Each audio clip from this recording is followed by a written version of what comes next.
मेरी सिस्टर के ग्रेड्स अजीब थे। जब मैं 600 स्कोर करता वो 610 स्कोर करती। जब मैं 610 तक पहुंचता वो तुरंत 620 पर चली जाती। उसका स्कोर हमेशा मेरे स्कोर से ठीक 10 पॉइंट्स ऊपर रुकता। लेकिन जब भी मैं एक दिन की छुट्टी लेकर एग्जाम मिस कर देता, मेरी सिस्टर के ग्रेड्स पूरी तरह बिखर जाते। और उसी से मेरी थ्योरी कंफर्म हो गई। मेरी सिस्टर के स्कोर्स मुझसे जुड़े हुए थे और इसी को आधार बनाकर मेरे दिमाग में एक पागल प्लान बनने लगा। अगर मैं नेशनल एग्जाम में 740 से ऊपर स्कोर करूं तो क्या होगा। एग्जाम से पहले के महीनों में मैं एक मंक की तरह जीने लगा। लेकिन सियना बिल्कुल उलटी थी। उसके पास मुझ पर भरोसा करने का सहारा था, इसलिए वो ऐसे बिहेव करती जैसे दुनिया उसी की हो। उसने पढ़ाई लगभग छोड़ दी और अपने दोस्तों के साथ पार्टी करती घूमती रहती। जब भी वो पकड़ी जाती, आंखें घुमाती और फोन टेबल पर पटक देती। नाक करना बंद करोगे? रिलैक्स, टॉप स्कोर तो मेरा ही होगा। और मैं उसे कभी निराश नहीं करता था। हर प्रैक्टिस एग्जाम में मैं उसे सीधे हमारी ग्रेड की फर्स्ट पोजीशन तक उठा देता था। मैं चाहता था कि वो एक नकली बादल पर नशे में रहे, जबकि मैं चुपचाप 741 के करीब पहुंचूं। सीनियर ईयर का दूसरा हिस्सा मुझे एक कुंद ब्लेड की तरह काटता रहा। हर दिन मैं सुबह 5 बजे उठता, रात 12 बजे सोता और बीच में खाने और बाथरूम ब्रेक के अलावा बस प्रॉब्लम्स ग्राइंड करता रहता। मैं खुद को उस छोटे कमरे में बंद कर लेता जहां कभी धूप नहीं आती थी और एक ऐसी मशीन की तरह भागता रहता जो कभी नहीं रुकती। सियना का कमरा ठीक बगल में था। मैं उसे दोस्तों के साथ वीडियो कॉल्स पर हंसते सुनता या किसी शो पर चीखते हुए। कभी कभी वो जानबूझकर वॉल्यूम बढ़ा देती, जैसे मुझे चिढ़ा रही हो कि वो जो चाहे कर सकती है। लेकिन मुझे फर्क नहीं पड़ता। मैंने बहुत पहले ही हर आवाज को इग्नोर करना सीख लिया था। मेरे दिमाग में सिर्फ एक नंबर घूम रहा था, 741। वो मेरे सीने में ठोकी गई एक कील जैसा था और हर बार जब मेरा मन हार मानने का करता, मैं उस पर और जोर से दबाव डालता। वही दर्द मुझे जागते रखता था। मार्च में सियना बार बार मेरे कमरे में आने जाने लगी। पहले मैंने ज्यादा ध्यान नहीं दिया, शायद वो कुछ ढूंढ रही हो। लेकिन फिर मुझे महसूस हुआ कि कुछ गलत था। वो मुझे अलग नजरों से देखने लगी। उसकी आंखों में सस्पिशन था, जैसे वो मुझे टेस्ट कर रही हो। एक बार मैं पेपर का सबसे मुश्किल मैथ प्रॉब्लम कर रहा था, तभी उसने दरवाजा खोला, मेरे पीछे खड़ी हो गई और काफी देर तक मेरी स्क्रैच पेपर को देखती रही। तुम हाल में बहुत मेहनत से पढ़ रहे हो, क्या चल रहा है? मैंने सिर भी नहीं उठाया, लिखता रहा। कुछ नहीं, एग्जाम आने वाला है। और क्या करूं? सियना थोड़ा और झुक गई, मेरी राइटिंग देखने की कोशिश करते हुए। लेकिन तुम पहले कभी इतने सीरियस नहीं थे। मेरा दिल एक पल को उछला, लेकिन चेहरा शांत रहा। मैंने जानबूझकर एक भारी सांस छोड़ी, पेन नीचे रखा और थका हुआ होने का नाटक किया। मॉम और डैड बोल रहे हैं कि अगर मैं टॉप यूनिवर्सिटी में नहीं गया तो वो मेरा सपोर्ट बंद कर देंगे। मैं क्या करूं? सियना का चेहरा ढीला पड़ा और उसके होंठों पर स्mirk आ गया। तुम टॉप यूनिवर्सिटी? वो मुड़ी और जाते जाते एक आखिरी ताना मार गई। खुद को जला मत लेना, टॉप स्कोर तो मेरा ही होगा। मैं उसे बिना कुछ कहे जाते देखता रहा। जैसे ही दरवाजा बंद हुआ, मैंने फिर से पेन उठा लिया और मेरे होंठों का कोना हल्का ऊपर उठ गया। अच्छा, मुझे कम आंकती रहो। जितना कम रिस्पेक्ट करोगी, मैं उतना ज्यादा सुरक्षित रहूंगा। लेकिन सियना की सावधानी पूरी तरह खत्म नहीं हुई। अगले कुछ हफ्तों में वो मेरी पढ़ाई के बारे में सुराग ढूंढने लगी। वो पूछती कि कौन से सब्जेक्ट्स मेरे लिए मुश्किल हैं, प्रैक्टिस एग्जाम्स में मेरे कितने मार्क्स आ रहे हैं। कभी कभी वो सिर्फ मेरा कॉन्फिडेंस हिलाने के लिए बातें करती। मैं उसकी हर चाल का जवाब देता। हर प्रैक्टिस एग्जाम में जानबूझकर अपने स्कोर्स रोक कर रखता। टॉप 5 में रहता। न ज्यादा चमकदार न सस्पिशियस, मेरा असली वेपन छुपा रहता। सबसे मुश्किल प्रॉब्लम टाइप्स और सबसे ट्रिकी टेक्निक्स, मैं उन्हें सिर्फ रात में अकेले प्रैक्टिस करता। काम खत्म होने के बाद मैं अपनी स्क्रैच पेपर्स टुकड़ों में फाड़ देता और टॉयलेट में फ्लश कर देता। कोई निशान नहीं छोड़ता। एक रात में कंपटीशन लेवल प्रॉब्लम्स कर रहा था, तभी लिविंग रूम से आवाजें आईं। मॉम और सियना बात कर रही थीं। मैंने दरवाजा थोड़ा खोला और सुनने लगा। सियना, क्या मार्क हाल में खुद पर बहुत दबाव डाल रहा है? मैं उसे हर दिन कमरे में बंद देखती हूँ, वो खाने तक बाहर नहीं आता। सियना ऐसे हंसी जैसे ये कोई बात ही नहीं थी। मॉम, आप किस बात की चिंता कर रही हो? चाहे वो कितनी भी मेहनत कर ले, वो आखिर कितनी दूर जाएगा? वो जितना स्कोर करेगा, मैं उससे 10 पॉइंट ज्यादा स्कोर करूंगी। वो जितनी मेहनत करेगा, मेरा स्कोर उतना ऊपर जाएगा। हाँ हाँ हाँ, मेरी स्मार्ट गर्ल, उसे मेहनत करने दो। वो तो बेसिकली तुम्हारे लिए काम कर रहा है। दोनों हंसने लगीं। मैं हर शब्द सुनता रहा। मेरी मुट्ठियां इतनी कस गईं कि नाखून हथेलियों में ढंस गए, लेकिन ऊपर से मैं शांत रहा। मैंने चुपचाप दरवाजा बंद किया और वापस अपनी प्रॉब्लम्स पर लौट गया। अप्रैल की एक रात मैं हमेशा की तरह अपने कमरे में पढ़ रहा था। तभी मुझे दरवाजे के बाहर बेहद हल्की सी आवाज सुनाई दी। मैं तुरंत जम गया और ध्यान से सुनने लगा। कदमों की आहट इतनी धीमी जैसे कोई चाहता हो कि उसकी आवाज बिल्कुल ना आए। फिर दरवाजे का हैंडल बहुत धीरे धीरे घूमने लगा। उसी पल मैं समझ गया, वो जासूसी कर रही थी। मैंने पीछे मुड़कर नहीं देखा। मैं ऐसे दिखाता रहा जैसे पढ़ाई में डूबा हूं, लेकिन उससे पहले ही मैं सामने रखी शीट बदल चुका था। असली एडवांस्ड मटेरियल मेरी ड्रॉअर में गहराई से बंद था। दरवाजा बस थोड़ा सा खुला और आंख के कोने से मैंने सियना का आधा चेहरा देख लिया। उसकी नजर सीधे मेरी डेस्क पर घूम रही थी। मैंने जानबूझकर लंबी सांस छोड़ी और खुद से बड़बड़ाया, मैं ये फिर गलत कैसे कर गया? ये बहुत मुश्किल है। मैंने नोटबुक बंद की और थकने का नाटक करते हुए डेस्क पर झुक गया। धीरे से दरवाजा फिर बंद हुआ। कदमों की आवाज दूर चली गई। मैं सीधा बैठा और ठंडी हंसी हंसा। सियना, जितना ज्यादा तुम मुझे देखती हो उतना ही साबित होता है कि तुम डरी हुई हो। तुम सबसे बेहतर जानती हो कि वो स्कोर्स तुम्हारे नहीं हैं। तुम सिर्फ एक पैरासाइट हो। मेरे बिना तुम कुछ भी नहीं हो। मई के प्रैक्टिस एग्जाम में मैंने 695 स्कोर किया। सियना ने 705, ग्रेड में फर्स्ट। जिस दिन रिजल्ट आया उसने घर पर सेलिब्रेशन रखी। मॉम और डैड उसके आसपास घूम रहे थे, जैसे उसने पूरे परिवार का नाम रोशन कर दिया हो। डाइनिंग टेबल उसके पसंदीदा डिशेस से भरी थी और मैं कोने में चुपचाप बैठा खा रहा था, जैसे मेरा कोई अस्तित्व ही नहीं था। डैड ने चॉपस्टिक्स नीचे रखी और गर्व से सियना को देखा। एक्सेलेंट वर्क सियना, ऐसे ही जारी रखो। एग्जाम तुम्हारी मुट्ठी में है। यही मेरी बेटी है। स्मार्ट जीन्स फैमिली में चलते हैं। मॉम भी तुरंत बोल पड़ी, आवाज गर्व से भरी हुई। उन्होंने छुपाने की कोशिश तक नहीं की। सियना ने मेरी तरफ देखा। होंठों पर मजाक उड़ाती मुस्कान थी। थोड़ी मेहनत और करो मार्कस, मुझसे बहुत पीछे मत रह जाना। मॉम और डैड के लिए शर्मनाक होगा। मैंने बस हल्की सी आवाज निकाली। कोई बहस नहीं। मैं चुपचाप खाना खाता रहा, लेकिन अंदर से मैं हंस रहा था। एंजॉय करो, सब महसूस कर लो, क्योंकि ये आखिरी बार है जब तुम चमकोगी। उस रात मैं बिस्तर पर लेटा था, आंखें पूरी खुली हुई। नेशनल एग्जाम के उन 2 दिनों की हर पॉसिबल सिचुएशन बार बार दिमाग में दोहरा रहा था। जून आया। नेशनल एग्जाम ठीक समय पर आ गया। एग्जाम से एक रात पहले सियना दोस्तों के साथ शराब पीने बाहर गई। वो इसे प्री सेलिब्रेशन कह रही थी। मॉम ने उसे रोका तक नहीं, बल्कि उसके हाथ में पैसे भी रख दिए। तुमने बहुत मेहनत की है स्वीट हार्ट, जाओ मजे करो। मैं अपने कमरे के दरवाजे की दरार से ये सब देख रहा था, लेकिन मुझे कुछ महसूस नहीं हुआ, सिर्फ आयरनी। उस रात मैं 8 बजे ही सो गया। अलार्म सुबह 6 का लगाया। बिस्तर पर लेटा मैं अजीब तरह से शांत था, जैसे म्यान में रखा ब्लेड जो निकलने का इंतजार कर रहा हो। जो कुछ मैंने इतने समय दबाकर रखा था उसका हिसाब कल मिलेगा। अगली सुबह मैं ठीक समय पर उठा, थोड़ा ब्रेकफास्ट खाया और निकल गया। मॉम सियना को एग्जाम हॉल छोड़ने गईं। मुझे बस आधे मन से बोली, अपना बेस्ट देना। मैंने बस सिर हिलाया। अब कुछ कहने का कोई मतलब नहीं था। ये आखिरी बार था। इसके बाद हमारे रास्ते अलग हो जाएंगे। एग्जाम पुरानी स्कूल बिल्डिंग में था। मेरी सीट तीसरी मंजिल पर थी, खिड़की के पास, जहां धूप अंदर आ रही थी। मैं बैठा और अपना सामान एक एक करके ठीक से रखा। मैंने गहरी सांस ली, आंखें बंद की और खुद से कहा,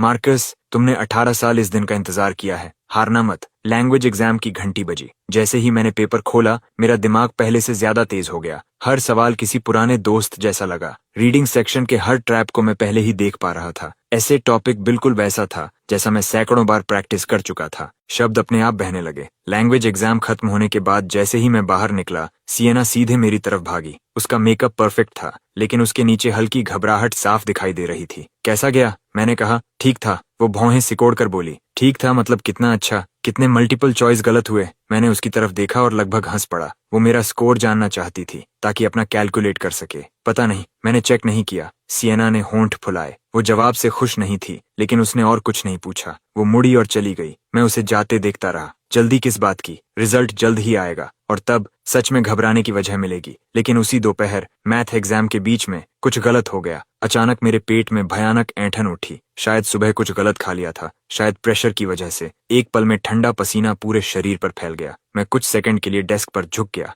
दिमाग सीधा काम ही नहीं कर रहा था। एक प्रॉक्टर मेरे पास आया और धीरे से बोला, तुम ठीक हो? नर्स ऑफिस जाना है। मैंने सिर हिला दिया, दांत भींच लिए। मैं ठीक हूँ। मजाक कर रहे हो क्या? मैंने इस एग्जाम के लिए 18 साल इंतजार किया है, चाहे जान चली जाए। ये पेपर मैं पूरा करके ही रहूंगा। मैंने अपने नाखून जोर से जांघ में गड़ा दिए। तेज दर्द ने कुछ देर के लिए पेट की तकलीफ को दबा दिया और मैं आगे बढ़ गया। नंबर्स और फॉर्मूलाज मेरी आंखों के सामने धुंधले हो रहे थे, लेकिन सालों की मसल मेमोरी हर सवाल पार करवा रही थी। आखिरी क्वेश्चन सबसे मुश्किल था। मैंने आंसर को 3 अलग तरीकों से वेरीफाई किया। पूरी तरह यकीन होने के बाद ही पेन नीचे रखा। एग्जाम हॉल से बाहर निकलते समय मेरी हालत लगभग गिरने जैसी थी। मैं एक खाली कोने में गया, झुककर बैठ गया और काफी देर तक वहीं रहा। सियना ने मैसेज किया, मैथ कैसा गया? मैंने सिर्फ 2 शब्द लिखे, ठीक था। तुरंत रिप्लाई आया, एक स्मग इमोजी। साफ था कि उसे फिर से जीत पक्की लग रही थी। मैं उस इमोजी को घूरता रहा और सोचा, कितना पैथेटिक। सच में इग्नोरेंस ही खुशी है, वो हमेशा ऐसी ही रही है। दूसरे दिन साइंस और इंग्लिश थे।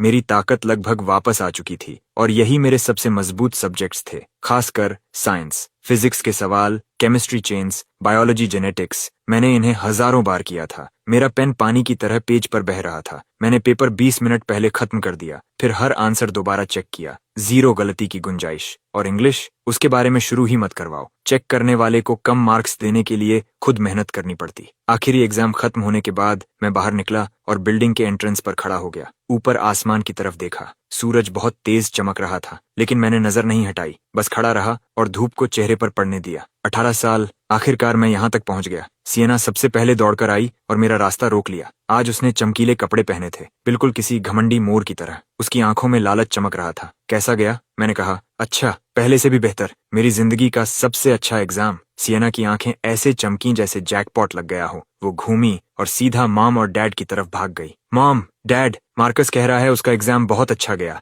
इसका मतलब मेरा तो और भी अच्छा हुआ। मैं उसे जाते हुए देख मुस्कुराया, एक शिकारी की मुस्कान जो अपने शिकार को खुद जाल में जाते देख रहा हो। सियना, पता है तुम अभी कैसी लग रही हो? एक पतंगे जैसी जो आग की तरफ उड़ रही हो और उसे सूरज समझ रही हो। एग्जाम खत्म होने के बाद समर ब्रेक शुरू हो गई और सियना पूरी तरह खुल गई। उसने मॉम और डैड से वादा किया कि वो पूरे प्रोविंस की टॉप 10 में आएगी। उसने एडवांस अलाउंस के नाम पर ढेर सारे पैसे लिए, सबसे महंगा फोन और लैपटॉप खरीदा और मॉम डैड की बचत अपने निकम्मे दोस्तों के साथ ट्रिप्स पर उड़ाने लगी। उसके सोशल मीडिया पर रोज नई फोटोज आती थीं, रेस्टोरेंट, शॉपिंग, पार्टी, बस यही। उसे किसी बात की चिंता नहीं थी। एक रात मैं उसकी पोस्ट्स देख रहा था। एक फैंसी रेस्टोरेंट की फोटो थी, कैप्शन लिखा था, future top scorer celebrating early. नीचे लाइक्स और कमेंट्स की बाढ़ थी। सियना, तुम कमाल हो, हमें डिनर देना मत भूलना। मैं सब पढ़ता रहा और सिर्फ एक ही बात सोचता रहा, ये कितना बेतुका है। दूसरी तरफ मैं कंट्री साइड में ग्रैंडपा से मिलने जाना चाहता था। मैंने मॉम और डैड से बस फेयर मांगा, लेकिन बात पूरी होने से पहले मॉम ने रोक दिया। उन्होंने ऊपर देखा तक नहीं।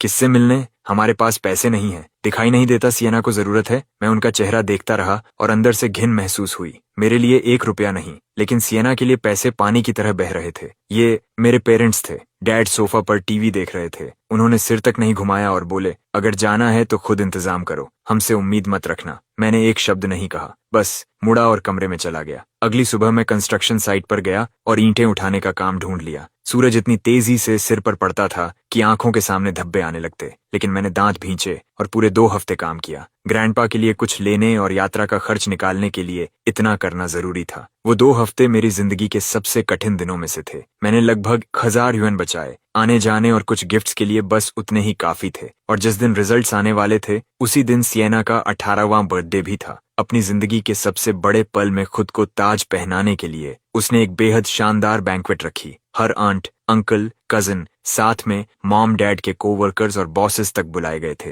पूरा बैंक्वेट हॉल चापलूसी और शोर से गूंज रहा था। एक दूर का रिश्तेदार वाइन का गिलास लेकर डैड के पास आया और मुस्कुराते हुए बोला, मिस्टर लिन, आपकी तो लॉटरी लग गई। फ्रेटर्नल ट्विन्स और दोनों ही इतने टैलेंटेड। तभी दूसरा रिश्तेदार बीच में कूद पड़ा। आवाज में हल्का ताना था, लड़का तो बस किताबों में घुसा रहता है, सोशल स्किल्स बिल्कुल नहीं। लेकिन सियना, स्वीट, स्मार्ट, शानदार ग्रेड्स और तेज पर्सनैलिटी, अपने भाई से 100 गुना बेहतर। सारे छोटे कजिन सियना के आसपास ऐसे इकट्ठा हो गए जैसे वो कोई रानी हो। एक कजिन तो जलन से लगभग हरा पड़ गया था। सियना, तुम कमाल हो। एक हाथ में प्रेस्टिजियस यूनिवर्सिटी की एक्सेप्टेंस लेटर और दूसरे में हैंडसम बॉयफ्रेंड। तुम तो जिंदगी जीत चुकी हो। दूसरा बोला, जल्दी स्कोर चेक करो, हम टॉप स्कोरर का जन्म देखना चाहते हैं। तभी किसी ने कहा, रुको, अगर वो प्रोविंस की टॉप रैंक्स में है तो टॉप यूनिवर्सिटीज पहले कॉल करके उसे रिक्रूट करेंगी। जैसे ही ये शब्द खत्म हुए, सच में फोन बज उठा, लेकिन उसका नहीं, मेरा। पूरे हॉल की हैरान निगाहों के बीच मैं एक के बाद एक कॉल्स उठाने लगा। देश की टॉप यूनिवर्सिटीज के एडमिशंस ऑफिसर्स, एक के बाद एक।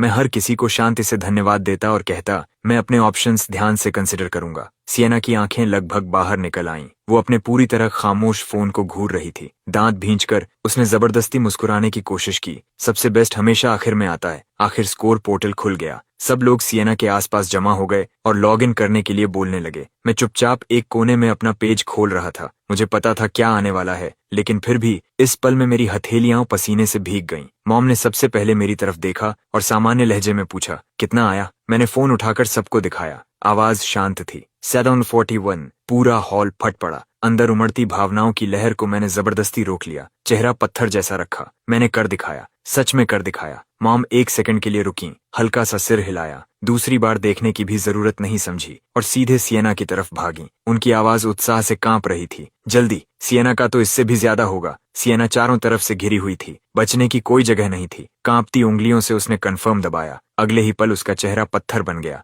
उसके चेहरे का एक्सप्रेशन अनमोल था, जैसे किसी ने उसे जिंदा मक्खी निगलने पर मजबूर कर दिया हो। स्क्रीन पर लाल रंग में 3 डिजिट्स चमक रहे थे, 757। सिएना की आवाज कांप रही थी। पूरा हॉल खामोश हो गया। एक अनजान रिश्तेदार अभी भी आंखें बंद करके खुशी में बोल रहा था, अरे वाह, 751, मार्कस से पूरे 10 पॉइंट ज्यादा। सिएना तो जीनियस है। फिर अचानक कोई बोला, रुको, मैक्सिमम स्कोर तो 750 है ना। हवा जैसे जम गई। सिएना घबरा गई। मेकअप के बीच से ठंडा पसीना बहने लगा। ये सिस्टम ग्लिच है, बहुत लोग एक साथ चेक कर रहे होंगे। सिस्टम क्रैश हुआ है। वो पागलों की तरह बार बार रिफ्रेश करने लगी। 1 बार, 2 बार, 3 बार, लेकिन वो शापित 751 ऐसे जड़ा हुआ था जैसे पत्थर में ठोक दिया गया हो। किसी ने कहा, दूसरे फोन में चेक करो, शायद कैश इश्यू है। सिएना ने किसी का फोन ऐसे छीना जैसे वो उसकी आखिरी उम्मीद हो, लेकिन रिजल्ट वही था, 751। वो एक एक्स्ट्रा पॉइंट उसके चेहरे पर किसी बड़े थप्पड़ की तरह पड़ा। तभी बैंक्वेट हॉल के दरवाजे खुल गए। यूनिफॉर्म पहने कई लोग अंदर आए, पुलिस और एजुकेशन ब्यूरो के अधिकारी। सबके चेहरे गंभीर थे। सबसे आगे वाले ने कमरे को देखा और पूछा, सिएना लिन कौन है? नेशनल एग्जाम बोर्ड ने एक क्रिटिकल स्कोरिंग एनोमली डिटेक्ट की है। इसे सस्पेक्टेड सिस्टम टेम्परिंग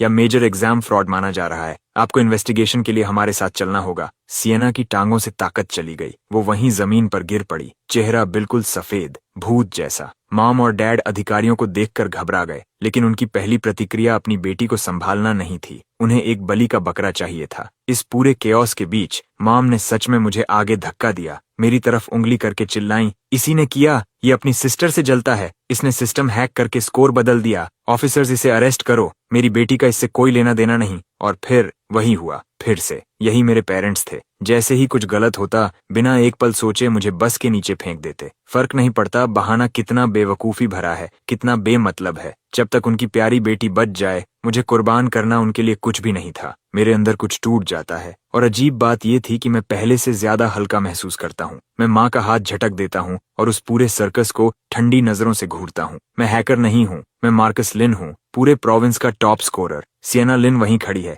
जिसने 751 का मिरेकल किया था। वही है। पापा मेरी तरफ झपटते हैं, हाथ उठाकर मेरे चेहरे पर थप्पड़ मारने के लिए। मैं उनकी कलाई पकड़ लेता हूँ। मेरी आंखें इतनी खतरनाक थीं कि वह वहीं रुक गए। करो, कोशिश करो। अभी ऑफिसर्स मेरे पीछे खड़े हैं। टॉप यूनिवर्सिटीज मेरे लिए लड़ रही हैं। मीडिया मेरी कहानी दिखाने के लिए लाइन में है। हाथ लगाओ मुझे, हिम्मत है तो। आज के बाद इस फैमिली में कोई मुझे कंट्रोल नहीं करेगा और कोई मुझे दबा नहीं सकेगा। सिएना के लिए रखा गया बर्थडे पार्टी, जो उसके सबसे चमकदार पल के लिए था, पूरी तरह डिजास्टर बन गया। सिएना को इन्वेस्टिगेशन के लिए ले जाया गया। पीछे सिर्फ बर्बादी बची थी। अब इसे छुपाया नहीं जा सकता था। नेशनल एग्जाम स्टूडेंट स्कोर 751 उसी रात वायरल हो गया। हर जगह ट्रेंड करने लगा। पूरा इंटरनेट तमाशा देख रहा था और मजे ले रहा था। किसी ने लिखा, सांप से भी ज्यादा लालची, स्कोर खरीदते खरीदते खुद को भूल गई। किसी और ने लिखा, अगर चीटिंग करनी थी तो दिमाग तो लगाती। मैक्सिमम 750 है और तू 751 लाई। ग्रेडर्स का मजाक उड़ा रही थी या सिस्टम का? लोगों ने सिएना के सोशल मीडिया अकाउंट्स तक निकाल लिए। फिर सबको पता चला कि पिछले 6 महीनों से वह सिर्फ पार्टीज कर रही थी। उसने ठीक से पढ़ाई तक नहीं की थी। पब्लिक ओपिनियन पूरी तरह उसके खिलाफ हो गया। हर कोई मान चुका था कि उसने अपने स्कोर में हेरफेर करवाया और गलती से 1 पॉइंट ज्यादा बढ़ गया। मैं कमेंट स्क्रॉल कर रहा था और ऐसी सेटिस्फैक्शन महसूस कर रहा था जिसे शब्दों में नहीं बता सकता। 18 साल, मैंने इस पल के लिए पूरे 18 साल इंतजार किया था। आखिरकार सबको सच दिख गया। इन्वेस्टिगेशन जल्दी खत्म हो गई। सिएना की आंसर शीट में अनोमली मिली। उसके मल्टीपल चॉइस आंसर्स किसी तरह बाकी सबसे 1 पॉइंट ज्यादा स्कैन हुए थे, जिसकी वजह से टोटल मैक्सिमम से ऊपर चला गया। डायरेक्ट प्रूफ नहीं था कि उसने चीटिंग की थी, लेकिन फेयरनेस के लिए एजुकेशन ब्यूरो ने उसे बैकअप पेपर के साथ रीटेक देने का ऑर्डर दिया। जब यह खबर घर पहुंची, सिएना काउच पर लेटी फोन चला रही थी। रीटेक शब्द सुनते ही वह उछलकर खड़ी हो गई। उसका चेहरा सफेद पड़ गया। क्या मतलब रीटेक? मुझे दोबारा एग्जाम क्यों देना होगा? मेरा स्कोर असली है, गलती सिस्टम की थी। पापा पास बैठे थे। उनका चेहरा काला पड़ गया था। वह दबी आवाज में बोले, धीरे बोलो, पड़ोसी सुन लेंगे। माँ इधर उधर चक्कर लगा रही थी, सिएना को शांत कराने की कोशिश करते हुए साथ में नया प्लान भी बना रही थी। घबराओ मत सिएना, रीटेक ही तो है। तुम इतनी स्मार्ट हो, सब ठीक हो जाएगा। लेकिन सियना पूरी तरह टूट गई। वह जमीन पर गिरकर रोने चिल्लाने लगी और जिद करने लगी कि मैं भी उसके साथ एग्जाम दूं। नहीं, मैं मार्कस के बिना नहीं दूंगी, वह भी मेरे साथ बैठेगा, मुझे वह अपने बगल में चाहिए। वह अचानक मेरी तरफ झपटी और मेरी बांह पकड़ ली। उसके नाखून मेरी स्किन में धंस गए, आंखें पूरी लाल थीं। मार्कस, तुम्हें मेरे साथ एग्जाम देना होगा, सुन रहे हो? मैंने उसे झटक दिया। मेरी आवाज बर्फ जैसी ठंडी थी। मैं एग्जाम पहले ही दे चुका हूँ, तुम्हारे साथ दोबारा क्यों दूं? सियना वहीं जम गई। उसने मुझे ऐसे देखा जैसे उसे यकीन ही नहीं था कि मैं मना कर सकता हूँ। माँ तुरंत सियना को पकड़कर एक तरफ ले गई। मार्कस, ये कैसा एटीट्यूड है? तुम्हारी बहन टूट रही है, क्या तुम उसकी मदद नहीं कर सकते? मार्कस, ये फैमिली रेप्यूटेशन का सवाल है, बस एक बार उसके साथ एग्जाम दे दो, इसमें बड़ी बात क्या है? मैं उन्हें देखता हूँ और मुझे ये सब एक साथ मजाकिया और दयनीय लगता है। Family reputation? ये सियना की रेप्यूटेशन थी, इसका मुझसे कभी कोई लेना देना नहीं था। मैंने सिर्फ कहा नहीं। मैं मुड़ा, अपने कमरे में गया और दरवाजा बंद कर लिया। वह चाहे जितना नॉक करें, चाहे जितना चिल्लाएं, मैंने दरवाजा नहीं खोला। एजुकेशन ब्यूरो ने उनकी रिक्वेस्ट भी रिजेक्ट कर दी। आखिर में सियना को फुल सुपरविजन में अकेले रीटेक देना पड़ा। Exam room city education bureau का कॉन्फ्रेंस रूम था। कैमरास 24 घंटे चालू थे और 3 प्रॉक्टर्स उसकी हर हरकत देख रहे थे ताकि इस बार कुछ गलत ना हो। रिजल्ट बिल्कुल वैसा ही निकला जैसा होना था। पूरी डिजास्टर। उसका रीटेक स्कोर 177। वह रैंडम गेस करके भी इससे ज्यादा ला सकती थी। शुरू से ही उसका असली लेवल लगभग 300 के आसपास था और पिछले 6 महीनों में वह सिर्फ डेटिंग करती रही, नंबर 1 बनने के सपने देखती रही, लेकिन एक बार भी किताब नहीं खोली। जिस दिन रिजल्ट आया, मैं कंस्ट्रक्शन साइट पर ईंटें उठा रहा था। तभी एक क्लासमेट ने मैसेज भेजा कि सियना को रीटेक में 157 स्कोर मिला है। मैं एक पल के लिए जम गया, फिर मैं हंस पड़ा। मैं जमीन पर बैठकर इतना हंसा कि उठ ही नहीं पाया। कोवर्कर्स को लगा मुझे हीट स्ट्रोक हो गया है। उनमें से एक ने मुझे पानी की बोतल दी। मैंने हाथ हिलाकर मना कर दिया। मैं ठीक हूँ, मैं बस बहुत बहुत खुश हूँ। ये रीटेक उसकी आखिरी नकली परत भी नोचकर फेंक चुका था। पहले सार में 1, फिर 157। ये फर्क इतना बड़ा था कि इंटरनेट पूरी तरह फट पड़ा। कमेंट्स सोने जैसे थे। 157, यही उसका असली लेवल है। मामला खत्म। 751 पक्का चीटिंग थी। किसी ने तो मीम तक बना दिया। एक तरफ 751, दूसरी तरफ 157। कैप्शन था, एक रीटेक में स्वर्ग से नरक तक। सियना साइबर बुलिंग झेल नहीं पाई। उसने अपने सीनियर ईयर से पहले के ट्रांसक्रिप्ट्स डालकर खुद को बचाने की कोशिश की, लेकिन इंटरनेट ने सब खोद निकाला। उसके पुराने स्कोर्स जो कभी 300 पार नहीं करते थे, और सीनियर ईयर में उसका अचानक उछाल। लोग लिखने लगे, कूड़े को चमका नहीं सकते। अब हर कोई यकीन कर चुका था कि उसने सीनियर ईयर की शुरुआत से ही चीटिंग की थी। इतना ही नहीं, उन्होंने मेरे ट्रांसक्रिप्ट्स भी निकाल लिए। एलिमेंट्री स्कूल से लेकर हाई स्कूल तक हर बड़ा एग्जाम रिकॉर्ड बाहर आ गया। पहले दिन से टॉप 3, साल दर साल मजबूत। लोगों ने कमेंट किया, अब इसे कहते हैं असली चीज। कोई बोला, क्या ये सच में भाई बहन है? इतना बड़ा फर्क कैसे? दूसरा बोला, एक 750 मारता है और दूसरी 250 भी पार नहीं कर पाती। मैं कमेंट्स पढ़ता रहा और मेरे अंदर भावनाएं उलझ गईं। पहले मुझे लगता था अच्छे ग्रेड्स से मुझे पेरेंट्स की अप्रूवल मिलेगी, लेकिन फिर सच समझ आया, चाहे मैं कितना भी ऊंचा स्कोर करूं, उनकी नजरों में मैं कभी सियना जितना नहीं बन सकता, क्योंकि उन्हें टैलेंटेड बेटा नहीं चाहिए था। उन्हें अपनी बेटी को ऊंचा उठाने के लिए एक टूल चाहिए था। जो टीचर्स और क्लासमेट्स पहले सियना की पूजा करते थे, अब उसे प्लेग की तरह देखने लगे। हमारे पेरेंट्स तक जहां जाते, लोग पीछे बातें करते। नेबर्स लगातार गॉसिप करते रहते कि लिन फैमिली की बेटी फ्रॉड है, चीटिंग करके ऊपर पहुंची है। पूरी बदनामी। उन दिनों सियना अपने कमरे में ऐसे छिपी रहती जैसे कोई बहिष्कृत इंसान हो। कर्टन्स पूरी तरह बंद। माँ उसके दरवाजे पर खाना छोड़ देती। वह किसी से मिलने तक को तैयार नहीं थी। दूसरी तरफ मैं अपना प्रेस्टीज मेडिकल स्कूल का एक्सेप्टेंस लेटर लेकर सामान बांध चुका था और गांव में ग्रैंडपा के पास लौट आया। अगस्त के आखिर में स्कूल शुरू होते ही मैं हमेशा के लिए आजाद हो जाऊंगा। कम से कम मुझे ऐसा ही लगा। गांव की गर्मियां किसी स्टीम ओवन जैसी थीं, लेकिन मेरा दिल शांत था। ग्रैंडपा का पुराना घर पहाड़ के नीचे था। मिट्टी के 3 कमरे, सामने एक पुराना लोकस ट्री। पूरे दिन सिकेडा की आवाजें, लेकिन पता नहीं क्यों वे मुझे परेशान नहीं करती थीं। यही मेरा असली घर था। जितना मुझे याद है, मुझे हमेशा यहीं छोड़ दिया जाता था। पेरेंट्स कहते थे गांव की हवा हेल्थ के लिए अच्छी है, लेकिन सच ये था कि उन्हें मैं रास्ते का कांटा लगता था। वे चाहते थे कि सियना अकेले सारा प्यार और सारे रिसोर्सेज पाए। एक और बच्चा मतलब एक और कंपेटिटर। ग्रैंडपा ने कभी पेरेंट्स के खिलाफ बुरा नहीं कहा। वो बस चुपचाप मेरा ख्याल रखते रहे, मुझे पढ़ना लिखना सिखाते रहे और कहते रहे कि खुद पर भरोसा करना सीखो। उनकी सबसे ज्यादा कही जाने वाली बात थी, जिस बच्चे के पास कुछ नहीं होता उसके लिए एजुकेशन ही एकमात्र रास्ता है। मैंने उन शब्दों को अपनी हड्डियों में उतार लिया। मैं पुराने घर में 20 दिनों से ज्यादा रुका। हर सुबह जल्दी उठकर ग्रैंडपा के साथ मुर्गियों को दाना खिलाता, सुबह कोर्टयार्ड में पढ़ाई करता, दोपहर में उनके साथ खेतों में घूमता। शाम को हम लोकस ट्री के नीचे बैठकर ठंडी हवा लेते। वह मुझे पुराने दिनों की कहानियां सुनाते, कैसे पापा बचपन में बहुत शरारती थे, कैसे माँ शादी के बाद बहुत मेहनती थीं। मैं उन अजनबी यादों को सुनता जैसे वह किसी और फैमिली की कहानी हो, क्योंकि मेरी यादों में मेरे पेरेंट्स कभी ऐसे नहीं थे। एक शाम चमकते चांद के नीचे ग्रैंडपा ने अचानक पूछा, नेशनल एग्जाम कैसा गया? मैंने कुछ पल सोचा और ईमानदारी से कहा, काफी अच्छा, मेरा ख्याल है। ग्रैंडपा ने सिर हिलाया। उनकी धुंधली आंखों में एक चमक थी। वह चांद की तरफ देखते रहे और कुछ देर चुप रहे। अच्छा है, अच्छा ही है, मेरे लिए बस इतना सुनना ही काफी था। उन्होंने आह भरी। उनकी आवाज भारी थी। ग्रैंडपा, इस जिंदगी में कभी कुछ नहीं बन पाया, तुम ही मेरे पास सब कुछ हो। मैंने सिर झुका लिया। मेरी नाक में चुभन होने लगी। पूरी जिंदगी में वही अकेले इंसान थे जिन्होंने मुझसे इस तरह बात की थी। वही अकेले थे जो सच में मेरे लिए सबसे अच्छा चाहते थे। ग्रैंडपा, जब मैं कॉलेज खत्म कर लूंगा और नौकरी कर लूंगा, मैं आपको अपने साथ शहर ले जाऊंगा। उन्होंने हाथ हिलाकर मना कर दिया, बच्चे जैसी मुस्कान के साथ। शहर मेरे लिए नहीं है, बस ये जानना कि तुम परवाह करते हो, वही काफी है। उस रात मैं घर के पुराने ईंटों वाले बिस्तर पर लेटा था, खिड़की के बाहर की आवाजें सुनते हुए सोच रहा था कि एक बार स्कोर्स आ जाएं,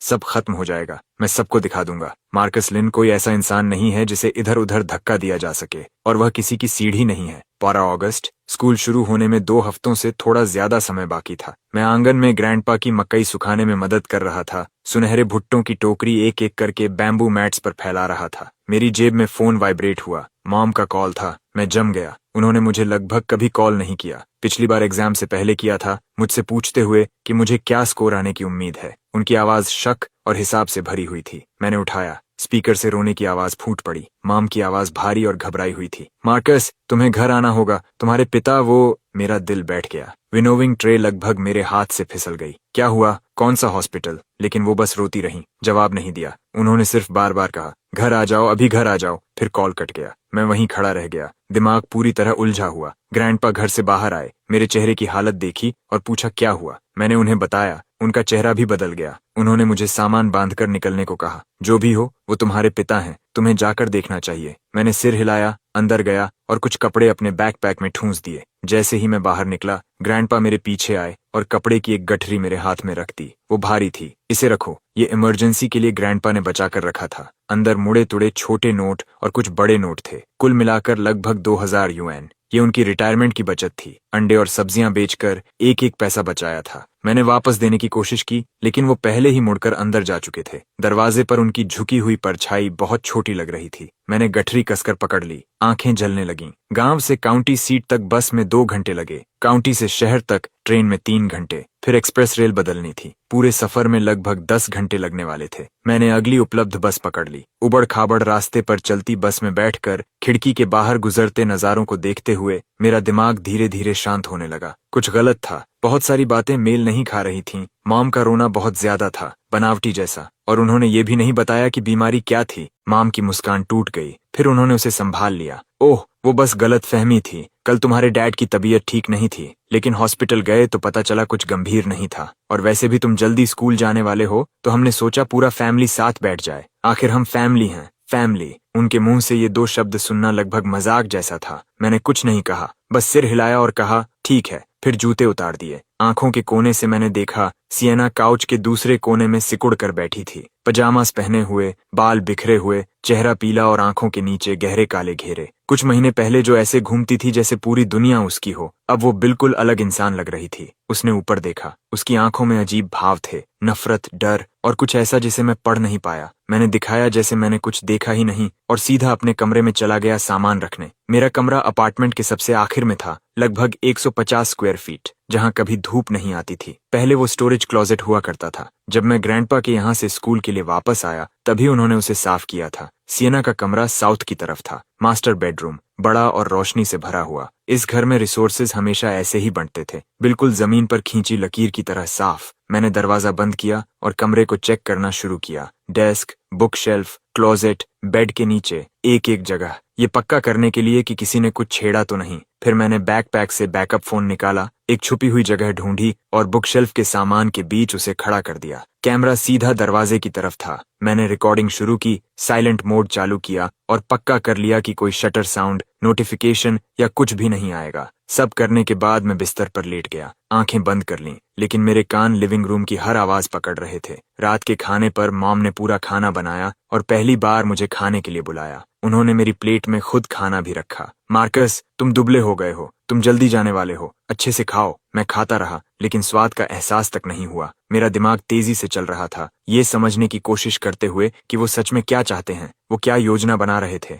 अपने असली दांत कब दिखाएंगे। डिनर के बाद डैड ने गला साफ किया, जैसे कोई भाषण देने वाले हों। मार्कस, हमने तुम्हें वापस बुलाया क्योंकि एक बात करनी थी। लो, शुरू हो गया। मैंने सिर उठाया, चेहरे पर उतनी ही उलझन दिखाई जितनी जरूरी थी। बात यह है, तुम्हारी बहन इन दिनों ठीक नहीं है। तुम्हें पता है, एग्जाम वाली बात ने उसे बहुत चोट पहुंचाई है। वो बहुत डिप्रेस्ड है, कमरे से भी बाहर नहीं निकलती। तुम्हारी माँ और मैंने सोचा, तुम उसके भाई हो, उसके सबसे करीब हो, क्या तुम उसके साथ थोड़ा समय बिता सकते हो, उसकी मदद कर सकते हो? बस इतना। मैं उनके असली इरादे का इंतजार कर रहा था, और जैसा सोचा था, मॉम वहीं से आगे बढ़ी, टटोलते हुए। बिल्कुल मार्कस, तुम दोनों ट्विन्स हो, खून पानी से गाढ़ा होता है। अपनी बहन की मदद करने में क्या बुराई है? मैं अब भी चुप रहा, बस उन्हें देखता रहा। कमरे में सन्नाटा फैल गया। फिर अचानक सियना ने सिर उठाया। उसकी आंखें लाल थीं और वो मुझे घूर रही थी। उसकी आवाज कांप रही थी। मार्कस, मुझे पता है मुझसे गलती हुई, ठीक है? मैं इस बारे में सोच रही थी। पहले जो भी हुआ सब मेरी गलती थी। मुझे तुम्हारे साथ ऐसा नहीं करना चाहिए था। क्या तुम मुझे बस एक मौका और दे सकते हो? मैं लगभग हंस पड़ा। उसकी एक्टिंग बेहतर हो गई थी। अफसोस, मैं इसे खरीद नहीं रहा था।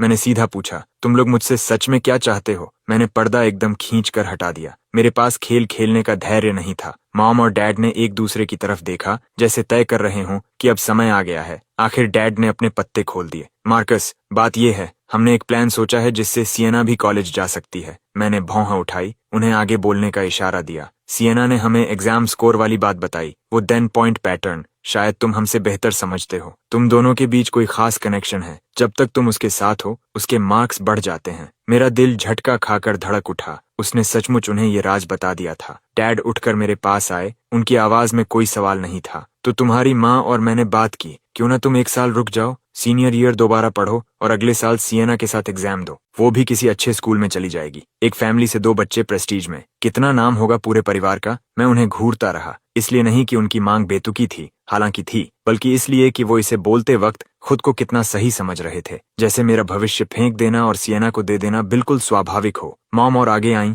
मेरा हाथ पकड़ लिया। उनकी आंखों में हिसाब चमक रहा था। मार्कस, इससे तुम्हारा कुछ नहीं बिगड़ेगा। तुम इतने स्मार्ट हो, अगले साल भी आराम से निकल जाओगे, टॉप स्कोरर होने की फेम के साथ, और 1 साल की तैयारी, टॉप यूनिवर्सिटीज तुम्हारे पीछे भागेंगी, और सियना का फ्यूचर भी बन जाएगा। हम चारों की जिंदगी बन जाएगी। क्या ये सबके लिए जीत नहीं? सबके लिए जीत? क्या मजाक है? मेरा एक्सेप्टेंस लेटर पहले से आ चुका है। मैं 1 साल दोबारा क्यों पढ़ूं? डैड ने हाथ हिलाकर बात टाल दी। Acceptance letter? तो क्या, अगर तुम नहीं गए तो अपने आप खत्म हो जाएगा? मार्कस, तुम बड़े भाई हो, अपनी बहन की मदद करने में क्या बुराई है? जब सियना सफल हो जाएगी, वो तुम्हें नहीं भूलेगी। उसकी कमाई में तुम्हारा हिस्सा भी होगा। मैंने इंसानी इतिहास का सबसे मजेदार मजाक सुन लिया था। मैंने सिर्फ 2 शब्द कहे, मैं मना करता हूँ। कमरा बर्फ जैसा ठंडा हो गया। डैड का चेहरा काला पड़ गया। मॉम वहीं रुक गईं। सियना ने अचानक सिर उठाया और उसकी आंखों की विनती ठंडी और जहरीली हो गई। डैड खड़े हुए और मेरे ऊपर झुक गए। आवाज में धमकी थी। मार्कस, ये कैसा रवैया है? हम शांति से बात करने की कोशिश कर रहे हैं और तुम सीधा मना कर रहे हो। मैं भी खड़ा हो गया और उनकी आंखों में देखते हुए बोला, तुम चाहते हो मैं प्रेस्टीज छोड़ दूं, उस इंसान की देखभाल करने के लिए जिसने नेशनल एग्जाम में 157 स्कोर किया और फिर अपने स्कोर से उसे टॉप यूनिवर्सिटी तक पहुंचाऊं? क्यों? मॉम चीख पड़ी। क्योंकि वो तुम्हारी बहन है और तुम उसके भाई हो। अपनी बहन की मदद करना ही भाई का काम होता है। मैंने 18 साल तक उसकी मदद की है। जिस दिन हम पैदा हुए थे, उसी दिन से तुमने उसे सब कुछ दिया। तुमने मुझे गांव में फेंक दिया और भूल गए कि मेरा भी अस्तित्व है। अब उसने खुद अपनी जिंदगी बर्बाद कर ली और अचानक तुम्हें याद आ गया कि तुम्हारा एक बेटा भी है। अब तुम चाहते हो कि मैं उसका गंद साफ करने के लिए अपना फ्यूचर फेंक दूं? डैड ने मेज पर जोर से हाथ मारा। बर्तन उछल गए। मार्कस, अपनी जुबान संभालो। कौन सी जुबान? यही वाली। मैं ये नहीं करने वाला। मैं मुड़ा और अपने कमरे की तरफ चल पड़ा। मेरे पीछे सियना पागलों की तरह चीखी। मार्कस, तुम्हारी हिम्मत कैसे हुई? वो पॉइंट्स मेरे होने चाहिए थे। मेरे बिना तुम हो क्या? मैं रुक गया, मुड़कर उसकी तरफ देखा। उसका चेहरा पूरी तरह मुड़ा हुआ था। सियना, ध्यान से सुनो। हर एक पॉइंट मैंने अपने हाथों से कमाया है। उसका तुमसे कोई लेना देना नहीं। अगर तुम मेरे स्कोर से फायदा उठा सकती हो तो वो तुम्हारी किस्मत है, तुम्हारी टैलेंट नहीं,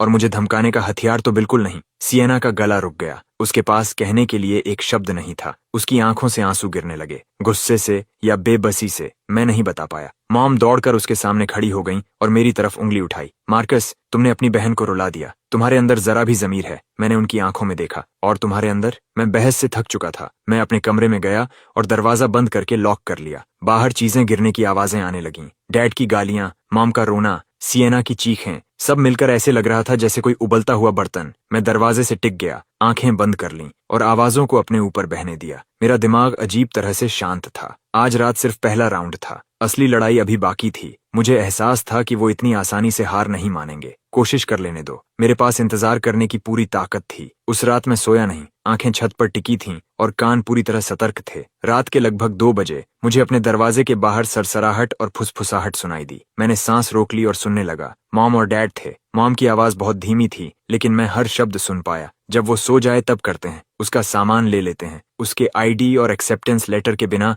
वो कहीं नहीं जा पाएगा। देखो, उसकी लाइट बंद है, वो जरूर सो गया होगा। आज रात करते हैं और इंतजार नहीं। कदम मेरे दरवाजे के पास आने लगे। मेरा दिल तेज धड़कने लगा, लेकिन मैं हिला तक नहीं। मैं गहरी नींद का नाटक करता हुआ बिल्कुल स्थिर पड़ा रहा। दरवाजे का हैंडल धीरे धीरे घूमने लगा। शुक्र है मैंने लॉक किया था। बाहर मॉम धीरे से गाली देने लगी। इसने कमबख्त दरवाजा बंद कर लिया। रहने दो, कल देखेंगे। वैसे भी ये कहीं नहीं जा रहा। कदमों की आवाज दूर चली गई। मैंने आंखें खोलीं और अंधेरे को घूरता रहा। मेरे अंदर एक ठंडी मुस्कान उभर आई। जैसा मैंने सोचा था, उन्होंने कभी मुझे जाने देने की योजना बनाई ही नहीं थी। जिस पल मैं उस दरवाजे से अंदर आया, उसी पल उनके जाल में कदम रख चुका था। लेकिन उन्हें ये नहीं पता था कि मैं तैयार होकर आया हूँ। ये शतरंज की बाजी अभी खत्म नहीं हुई थी। अगली सुबह मैंने दरवाजे का हैंडल घुमाया। बाहर से लॉक था। मेरा दिल बैठ गया। मैं खिड़की के पास गया और बाहर देखा। सिक्योरिटी बार्स मजबूती से वेल्ड की हुई थीं। बाहर निकलने का कोई रास्ता नहीं था। फोन में अभी भी सिग्नल था, लेकिन वाईफाई बंद था। मैंने मोबाइल डेटा से अपने रूममेट्स को मैसेज किया। उन्हें बताया कि मैं जिंदा हूँ, अभी ठीक हूँ,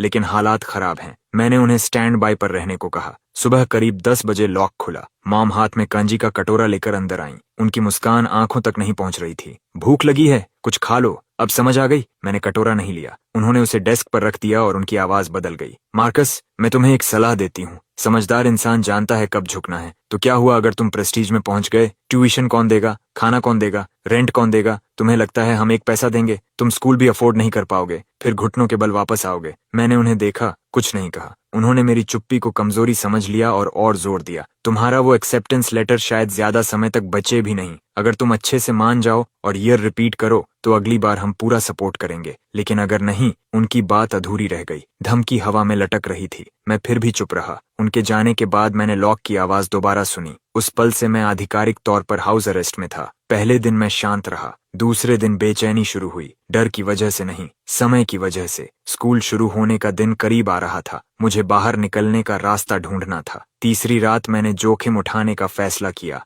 रात के 2 बजे सब सो चुके थे। मैं चुपचाप बिस्तर से उठा और नेल क्लिपर की फाइल से लॉक खोलने लगा। वो पुराना स्प्रिंग बोल्ट था। लगभग 10 मिनट लगे और फिर एक हल्की सी क्लिक सुनाई दी। दरवाजा खुल गया। मैंने सांस रोक ली और धीरे धीरे कदम बढ़ाने लगा। लिविंग रूम पूरी तरह अंधेरे में डूबा हुआ था। मैं दीवार पकड़कर धीरे धीरे मुख्य दरवाजे की तरफ बढ़ने लगा। मेरा दिल इतनी जोर से धड़क रहा था कि उसकी धड़कन गले में महसूस हो रही थी। मेरे पैरों के नीचे फर्श चरमराया। हर आवाज पर मैं जम जाता और सुनता। कोई हिला नहीं। फिर मैं आगे बढ़ा। जैसे ही मेरी उंगलियां मुख्य दरवाजे के हैंडल को छूने वाली थीं, अचानक लाइट्स जल उठीं। मैं जम गया। डैड हॉलवे के आखिर में खड़े थे। हाथ में लकड़ी की छड़ी थी। उनका चेहरा पत्थर जैसा था। वो मेरा इंतजार कर रहे थे। मैं भागने के लिए मुड़ा। समझाने का समय नहीं था। मैं घूम कर भागा, लेकिन देर हो चुकी थी। उन्होंने 3 कदम में दूरी खत्म कर दी और छड़ी मेरी पीठ पर आकर गिरी। दर्द ने मुझे सीधे जमीन पर गिरा दिया। फिर मार का तूफान शुरू हो गया। मैं सिकुड़ गया और सिर बचाने लगा। छड़ी बार बार गिरती रही। हर बार हड्डियों तक उतर रहा था। भागने की कोशिश कर, मेरी बात न मानकर देख, तेरे अंदर की सारी नाफरमानी निकाल दूंगा। पता नहीं कब मॉम और सिएना भी आ गईं। वो दोनों एक तरफ खड़ी होकर देख रही थीं। किसी ने उन्हें रोकने की कोशिश तक नहीं की। सिएना के चेहरे पर तो हल्की सी संतुष्टि भरी मुस्कान तक थी। आखिर डैड थक गए और जोर जोर से सांस लेने लगे। ध्यान से सुन लो मार्कस, अपनी बाकी जिंदगी में इस घर से बाहर जाने के बारे में सोचो भी मत, जब तक तुम ईयर रिपीट करने के लिए हाँ नहीं कहते। मैं जमीन पर पड़ा कांप रहा था। डर से नहीं, गुस्से से। 18 साल का दबा हुआ गुस्सा लगभग मेरे सीने से बाहर फट पड़ना चाहता था, लेकिन मैंने उसे रोक लिया। अभी नहीं, मेरे पास अभी काफी सबूत नहीं थे। मेरा बैकअप प्लान भी अभी तैयार नहीं था। वो मुझे घसीटकर वापस कमरे में ले गए और बिस्तर पर फेंक दिया। दरवाजे पर अब बाहर से नया पैडलॉक लगा दिया गया था। इस बार उसे खोलना नामुमकिन था। मैं बिस्तर पर पड़ा रहा। पीठ दर्द से जल रही थी, लेकिन वो दर्द मेरे दिमाग को और साफ कर रहा था। मार्कस, इतनी जल्दी किस बात की? तुमने 18 साल इंतजार किया है। कुछ दिन और सही। उन्हें अपनी छोटी जीत का मजा लेने दो। एक बार सबूत पूरे हो गए, उनमें से कोई नहीं बचेगा। अगले 2 दिनों तक मैंने साथ निभाने का नाटक किया। अब और भागने की कोशिश नहीं की। खाना लाते तो खा लेता, सोने का समय होता तो सो जाता। ऊपर से मैं टूटा हुआ लग रहा था। मॉम और डैड को लगा कि पिटाई काम कर गई। उनकी सावधानी थोड़ी ढीली पड़ गई, लेकिन दरवाजा अब भी बंद था। मैं बाहर नहीं जा सकता था। इन 2 दिनों में मैंने उनका रूटीन पढ़ना शुरू किया। कौन कब सोता है, कौन कब उठता है, हर छोटी चीज दिमाग में नोट करता गया, सही समय का इंतजार करते हुए। चौथी रात आखिर उन्होंने कदम उठाया। रात के 2 से 7 बजे मुझे लॉक खुलने की आवाज सुनाई दी। वो झिझक वाली आवाज नहीं थी, कोई सच में दरवाजा खोल रहा था। मेरी आंखें बंद रहीं, सांस बिल्कुल सामान्य रही। मैं गहरी नींद का नाटक करता रहा, लेकिन मेरे शरीर की हर नस आग की तरह जल रही थी। दरवाजा खुला। कदम बहुत हल्के थे, जैसे मुझे जगाने से डर रहे हों। 2 लोग थे, उनकी सांसों से पहचान गया। एक मॉम थी, दूसरा डैड। वो धीरे धीरे मेरी डेस्क के पास गए और चीजें खंगालना शुरू कर दिया। मैं सोने का नाटक करता रहा, लेकिन मेरा दिल अपने आप तेज धड़क रहा था। मुझे ठीक पता था कि वो क्या ढूंढ रहे थे। मेरा नेशनल आईडी और एक्सेप्टेंस लेटर, यही 2 चीजें थीं जो मुझे इस नरक से बाहर निकाल सकती थीं, और यही वो चीजें थीं जिनसे वो मुझे कैद रखना चाहते थे। कई मिनट तक खोजबीन चलती रही। मैंने मॉम को फुसफुसाते सुना, मुझे नहीं मिल रहा। तुम्हें क्या लगता है उसने कहाँ छिपाया होगा? डैड ने चिढ़कर कहा, ढूंढते रहो, इसी कमरे में होगा। वो कहीं जा तो नहीं सकता। उन्होंने हर ड्रॉर उलट दी, बुक शेल्फ खंगाल दी, बैकपैक उलट दिया, यहाँ तक कि मेरे कपड़ों की जेबें तक टटोल डाली। मुझे महसूस हुआ कोई मेरे बिस्तर के पास आकर खड़ा हो गया है। शायद ये सोच रहा था कि तकिए के नीचे देखे या नहीं। तभी दरवाजे से तीसरी आवाज आई, सिएना, मिला कुछ? श्श, उसे मत जगाओ। सिएना अंदर चली आई। उसके कदम मॉम और डैड से कहीं ज्यादा तेज थे। जाहिर था उसे परवाह नहीं थी कि मैं सुन रहा हूं या नहीं। मुझे महसूस हुआ वो मेरे ठीक पास खड़ी है और नीचे घूर रही है। उसकी नजर सांप जैसी ठंडी थी। मैं उसकी सांस तक अपने चेहरे पर महसूस कर सकता था। फिर उसकी आवाज अंधेरे को चीरती हुई आई, ठंडी और पूरी तरह यकीन से भरी। नाटक बंद करो, मुझे पता है तुम जाग रहे हो। मैं हिला तक नहीं, सांस बिल्कुल सामान्य रखी, लेकिन अंदर से गालियां दे रहा था। ये पागल लड़की खतरनाक हद तक तेज थी। सिएना ने ज्यादा जोर नहीं दिया,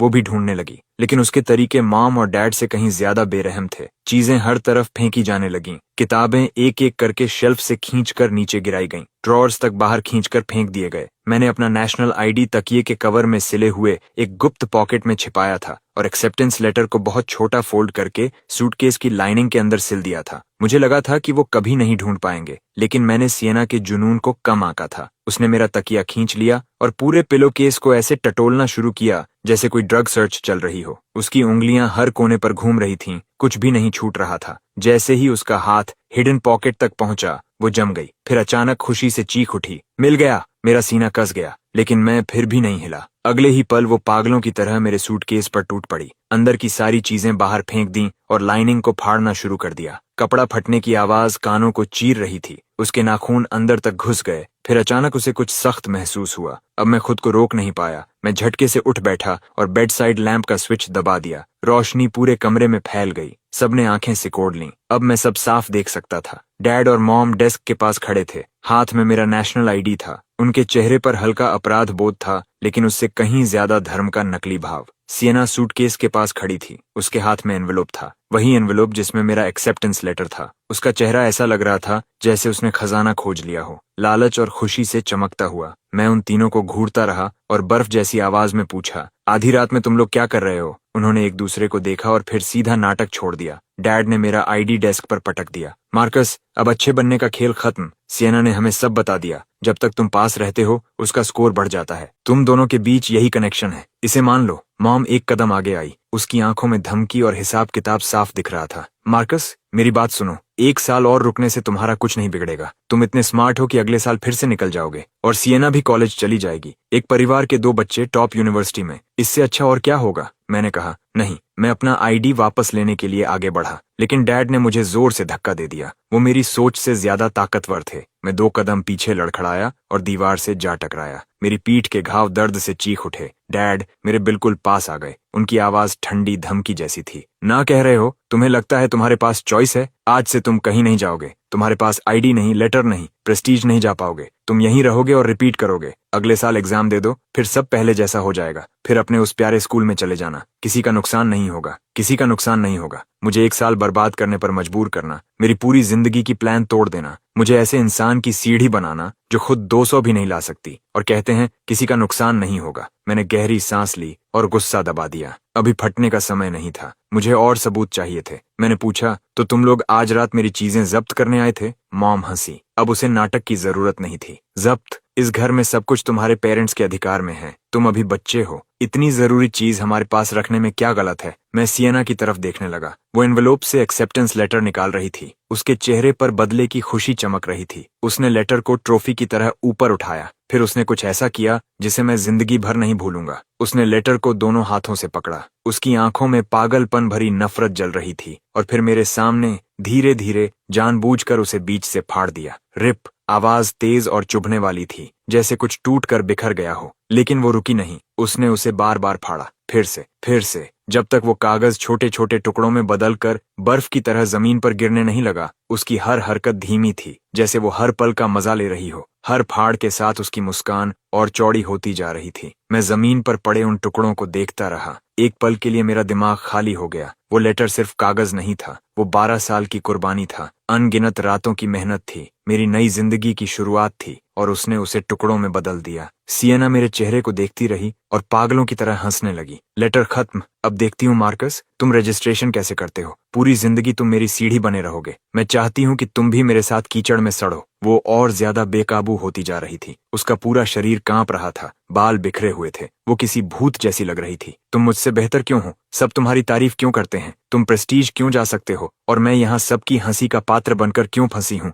वो स्कोर मेरे होने चाहिए थे। उसकी आंखों से आंसू बह रहे थे, लेकिन वो दुख के नहीं थे। वो गुस्सा था, जलन थी, पागलपन था। फिर अचानक उसकी आवाज धीमी हो गई। आधी खुद से बात कर रही थी, आधी मुझसे। तुम्हें अंदाजा है मैं कितनी डरी हुई रहती थी। पूरी जिंदगी मुझे पता था कि मेरे ग्रेड्स नकली हैं, तुमसे चुराए हुए। उसका चेहरा कबूल करते हुए मरोड़ खा गया। हर एग्जाम से पहले वो डरती थी, बहुत डरती थी कि कहीं मैं एक दिन टेस्ट छोड़ ना दूं या जानबूझकर खराब ना कर दूं और सबको पता चल जाए कि वो फ्रॉड है। सिसकियों के बीच उसने एक शब्द थूका, नफरत। मैं तुमसे नफरत करती हूँ कि तुम मुझसे ज्यादा स्मार्ट और मेहनती हो। तुम्हारे लिए इतने स्कोर लाना जैसे कुछ भी नहीं हो। और मैं खुद से और ज्यादा नफरत करती हूँ, क्योंकि तुम्हारे बिना मैं कुछ भी नहीं हूँ। इसलिए तुम जा नहीं सकते। तुम्हें यहीं रहना होगा, हमेशा मेरी सीढ़ी बने रहना होगा, तभी मैं बच सकती हूँ। मैं उसे देखता रहा, उस इंसान को जिसे 18 साल से अपनी बहन कहता आया था। पहली बार मुझे उसके लिए दया महसूस हुई, लेकिन दया माफ करने की वजह नहीं होती, और दया उसे मेरी जिंदगी बर्बाद करने का हक भी नहीं देती। डैड और मॉम एक तरफ खड़े सियना का ब्रेक डाउन देख रहे थे। उनमें से किसी ने भी उसे रोकने की कोशिश नहीं की। उल्टा उनके चेहरों पर मंजूरी जैसी झलक थी, जैसे उसने कोई महान काम किया हो। उस दृश्य को देखकर मेरे अंदर अजीब खालीपन और दुख उठने लगा। ये मेरे परिवार वाले थे। तो यही होता है, खून पानी से गाढ़ा होता है। मैंने सिर झुकाया और फर्श पर पड़े फटे हुए टुकड़ों को देखने लगा। मेरे कंधे कांपने लगे। उन्हें लगा मैं रो रहा हूँ, उन्हें लगा मैं टूट चुका हूँ। मॉम ने व्यंग्य से हंसते हुए कहा, ओह बस करो रोना, इतनी बड़ी बात नहीं है। अगले साल एग्जाम दे देना, इसे सबक समझो, आगे से ज्यादा आज्ञाकारी बनो। मैंने कुछ नहीं कहा, बस नीचे बैठ गया और कांपते हाथों से कागज के टुकड़े उठाने लगा। सियना मुझे जमीन पर यूं टूटते हुए देख रही थी और उसकी मुस्कान और चौड़ी हो गई। रो और रो, तुम इसी लायक हो, यही तुम्हारी किस्मत है। मैं धीरे से ऊपर देखने लगा। वो अचानक जम गई, क्योंकि मेरी आंखों में आंसू नहीं थे। वहां सिर्फ बर्फ जैसी ठंडी नफरत थी और एक हल्की सी मुस्कान जो एक पल में गायब हो गई। उसी मुस्कान ने उसे डरा दिया। वो अनजाने में एक कदम पीछे हट गई। तुम मुस्कुरा क्यों रहे हो? मैं धीरे धीरे खड़ा हुआ। मेरी आवाज भारी थी, लेकिन शांत। कुछ नहीं, बस सोच रहा था तुम्हारी एक्टिंग कमाल की थी। अगर कुछ नहीं हुआ तो एक्टिंग ट्राई करना। मैं वहीं रुक गया, फिर बिस्तर के किनारे बैठ गया और टूटने का नाटक करने लगा। आंखें खाली, होंठों से बुदबुदाया, सब खत्म हो गया, सब खत्म। सियना मुझे देखती रही और धीरे धीरे उसकी सावधानी गायब होने लगी। उसकी जगह जीत की खुशी ने ले ली। डैड ने ताना मारते हुए मेरा आईडी अपनी जेब में डाल लिया। ठीक है, सब सोने जाओ, आज से ये लड़का कहीं नहीं जाएगा। तीनों ऐसे कमरे से निकले जैसे कोई मिशन पूरा करके आए हों। जाते जाते मॉम ने बाहर से दरवाजा फिर लॉक कर दिया। ताले की क्लिक बहुत हल्की थी, लेकिन मेरे लिए वो गरज की तरह लगी। मैं फिर कैद हो गया था। कमरा दोबारा अंधेरे में डूब गया। मैं बिस्तर पर बैठा उनके कदमों की आवाज सुनता रहा। फिर जब सब शांत हो गया, मैं उठा और बुक शेल्फ के पास गया। कबाड़ के ढेर में से बैकअप फोन निकाला। उसकी लाल रिकॉर्डिंग लाइट अब भी जल रही थी। उन्होंने उसे चेक करने की सोची तक नहीं। पूरा कमरा उलट पुलट दिया, लेकिन जिस ढेर को कचरा समझा वहीं सबूत छूट गया। कैमरा ने सब रिकॉर्ड कर लिया था। सियना का एक्सेप्टेंस लेटर फाड़ना, पेरेंट्स का ठंडे चेहरे से देखना, यहाँ तक कि उसे बढ़ावा देना, उनकी अपनी जुबान से निकला पूरा प्लान, सब कुछ इस वीडियो में था। मैंने उसे क्लाउड पर अपलोड किया। बैकअप, फिर बैकअप और फिर बैकअप। अब कोई खतरा नहीं। फिर मैंने उसका छोटा वर्जन एडिट किया और ऑनलाइन पोस्ट कर दिया। कैप्शन था, ये वो फैमिली है जिससे मैं भागना चाहता हूँ। उसके बाद मैंने पुलिस को कॉल लगाया। मुझे क्राइम रिपोर्ट करना है। मेरा परिवार मुझे मेरी मर्जी के खिलाफ बंद करके रखा हुआ है। डिस्पैचर ने एड्रेस पूछा। मैंने सब बताया। उसने कहा, ऑफिसर्स रास्ते में हैं, बस शांत रहो। कॉल खत्म होने के बाद मैंने फोन साइलेंट पर किया, उसे वापस कबाड़ में छिपा दिया और फिर बिस्तर पर लेट गया। मेरा दिल जोर जोर से धड़क रहा था, लेकिन ऊपर से मुझे शांत रहना था। मुझे नहीं पता था पुलिस को आने में कितना वक्त लगेगा या उससे पहले क्या होगा, लेकिन एक बात मुझे पता थी, अगर मैं आज रात बच गया तो सब कुछ बदल जाएगा। मिनट रेंगते हुए गुजर रहे थे। बाहर का आसमान धीरे धीरे उजाला पकड़ने लगा। मेरी आंखें खुली थीं, छत पर टिकी हुई और मेरे कान घर की हर छोटी आवाज पकड़ रहे थे। 4:23 मुझे कदमों की आहट सुनाई दी, सिएना की। उसके कदम हल्के थे, जैसे वो किसी को जगाना नहीं चाहती थी, लेकिन इस मौत जैसी खामोशी में वो बिल्कुल साफ सुनाई दे रहे थे। वो मेरे दरवाजे के बाहर आकर रुक गई। मैंने अपनी सांस रोक ली, शरीर का एक भी हिस्सा नहीं हिलाया। फिर क्लिक, ताला खुला। वो वापस आ गई थी। मैंने आंखें बंद रखीं और सोने का नाटक करता रहा। दिल की धड़कन कानों में ढोल की तरह बज रही थी। वो मेरे बिस्तर के पास आई और वहीं खड़ी हो गई। मैं महसूस कर सकता था कि उसकी निगाहें मुझ पर टिकी हुई थीं, शक और संदेह से भरी हुई। फिर वो कमरे में इधर उधर चलने लगी। उसके कदम कभी पास आते, कभी दूर जाते, जैसे कोई शिकारी अपने इलाके में चक्कर लगा रहा हो। मुझे नहीं पता था वो क्या ढूंढ रही थी, लेकिन मेरे अंदर बहुत बुरा एहसास उठ रहा था। फिर उसके कदम बुक शेल्फ के पास रुक गए। मेरा सीना कस गया। मुझे सामान खंगालने की आवाज सुनाई दी। वो कबाड़ के ढेर को उलट पुलट रही थी। मेरी उंगलियां चुपचाप कंबल कसकर पकड़ चुकी थीं। दिमाग तेजी से दौड़ रहा था। अगर उसे फोन मिल गया तो? तभी अचानक आवाज बंद हो गई। हवा तक जैसे जम गई। मुझे अपनी ही धड़कन सुनाई दे रही थी। ये क्या है? मुझे समझ आ गया, उसने उसे ढूंढ लिया था। सब खत्म। मेरी आंखें झटके से खुलीं। मैं सीधा उठकर बैठ गया। उसके हाथ में बैकअप फोन था। स्क्रीन पर लाल रिकॉर्डिंग डॉट अब भी चमक रहा था। उसके चेहरे पर पहले उलझन आई, फिर सदमा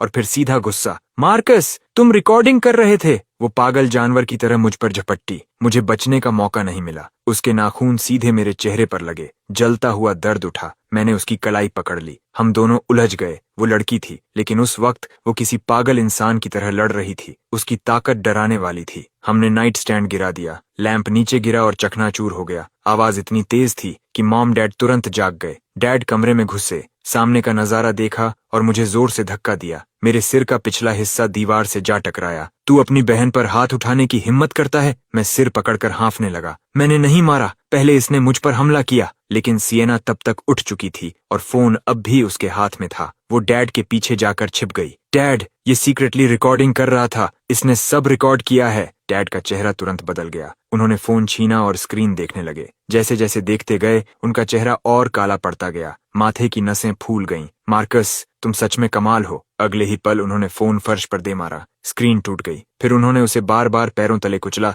जब तक वो धातु के टुकड़ों का ढेर नहीं बन गया। मैं उस टूटे हुए फोन को देखता रहा, लेकिन अंदर घबराहट की एक बूंद भी नहीं थी, क्योंकि वीडियो तो बहुत पहले क्लाउड पर अपलोड हो चुका था। ये फोन अब सिर्फ खाली खोल था। लेकिन मैंने ये चेहरे पर नहीं आने दिया। मैंने ऐसा दिखाया जैसे मेरी आखिरी उम्मीद खत्म हो गई हो। मॉम भाग कर आई और एक नजर देखते ही उसका चेहरा उतर गया। ये एहसान फरामोश पुलिस बुलाने वाला था। हमें जेल भेजना चाहता है। इसने जरूर वो वीडियो ऑनलाइन डालना था, जैसे सिएना को एक्सपोज किया था। डैड ने बिना कुछ कहे मुझे जोरदार थप्पड़ मारा। मेरा गाल तुरंत सूज गया। होंठ के किनारे खून का स्वाद महसूस हुआ। सुन मार्कस, बात खत्म नहीं हुई। यहीं बैठा रह, कहीं जाने की कोशिश भी मत करना। पुलिस या इंटरनेट पर कुछ किया तो टांगें तोड़ दूंगा। वो गालियां देते हुए बाहर निकल गए और मॉम को मुझे देखने के लिए कहा। मॉम दरवाजे पर खड़ी रही। मार्कस, तुमने मुझे बहुत निराश किया है। जो हम कर रहे हैं, परिवार के लिए कर रहे हैं। तुम समझते क्यों नहीं? फिर वो भी चली गई। बाहर से फिर ताला लगा। इस बार उसने दरवाजे के सामने कुछ घसीटा। कुर्सी की आवाज आई। अब कमरा फिर मेरा था। चारों तरफ टूटा सामान फैला हुआ था।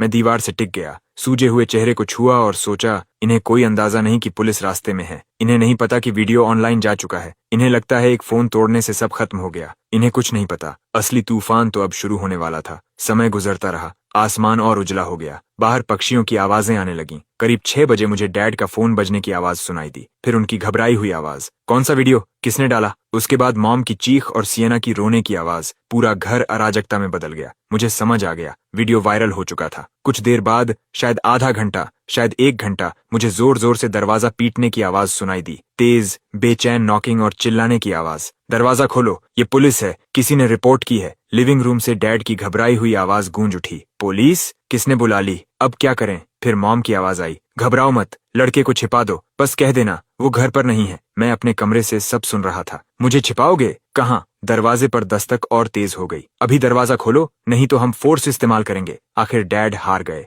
मैंने मुख्य दरवाजा खुलने की आवाज सुनी, फिर कई लोगों की आवाजें एक साथ। शब्द साफ नहीं सुनाई दे रहे थे, लेकिन समझ आ रहा था कि डैड कुछ समझाने की कोशिश कर रहे हैं, बात घुमाने की कोशिश। कुछ मिनट बाद मेरे कमरे के बाहर रखा सामान हटाया गया। दरवाजा खुला। 2 पुलिस ऑफिसर्स सामने खड़े थे। उन्होंने मुझे देखते ही भौहें सिकोड़ लीं। उनमें से छोटा ऑफिसर मेरे पास आया। क्या तुम मार्कस लिन हो, जिसने कॉल किया था? मैंने सिर हिलाया। उसने मेरे चेहरे पर खरोंचें देखीं, सूजे हुए होंठ देखे, फिर कमरे की टूटी फूटी हालत देखी। उसका चेहरा गंभीर हो गया। तुम घायल हो? ये किसने किया? मैंने बिना झिझक कहा, मेरे पिता ने। तभी लिविंग रूम से डैड की घबराई हुई आवाज आई, ऑफिसर, ये परिवार का मामला है। मैं बस अपने बेटे को डिसिप्लिन कर रहा था। इसमें क्या गलत है? बड़े ऑफिसर ने उसकी तरफ देखा। परिवार का मामला? किसी को गैर कानूनी तरीके से बंद रखना और उसकी आजादी छीनना परिवार का मामला है? फिर उन्होंने कहा, हमें एक वीडियो भी मिला है, देखिए और फिर बताइए। ये परिवार का मामला है। स्क्रीन पर वही वीडियो चलने लगा जो मैंने रिकॉर्ड किया था। मॉम डैड मेरा सामान उलटते हुए, सिएना का पागलों की तरह एक्सेप्टेंस लेटर फाड़ना, उनकी अपनी आवाजें, पूरा प्लान, सब कुछ बिल्कुल साफ। डैड का चेहरा सफेद पड़ गया। मॉम के पैरों से ताकत निकल गई। वो लगभग गिर ही गई। सिएना कोने में खड़ी थी, बाल बिखरे हुए, आंखें खाली, जैसे कोई कुचला हुआ कीड़ा। ऑफिसर ने मेरी तरफ देखा। मार्कस, चल सकते हो? तुम्हें स्टेटमेंट के लिए स्टेशन आना होगा। मैंने सिर हिलाया, उठा और टूटे हुए सामान के बीच से दरवाजे की तरफ चल पड़ा। जैसे ही मैं डैड के पास से गुजरा, उन्होंने मुझे रोकने के लिए हाथ बढ़ाया, लेकिन ऑफिसर ने उनका हाथ हटा दिया। अब आप पर गैर कानूनी हिरासत और असॉल्ट का शक है, सहयोग कीजिए। डैड का हाथ हवा में ही जम गया। उनके चेहरे पर गुस्सा, डर और बेबसी सब एक साथ थे। मैंने उनकी तरफ देखा तक नहीं, सीधा बाहर चल दिया। पीछे मॉम चीख रही थी, मार्कस, तुम हमारे साथ ऐसा नहीं कर सकते। हम तुम्हारे पेरेंट्स हैं। अब हम लोगों को मुंह कैसे दिखाएंगे? मैं रुक गया, फिर बिना पीछे देखे कहा, आपने बहुत पहले मुझे इंसान समझना छोड़ दिया था। अब आपकी बारी है जानने की कि कैसा लगता है।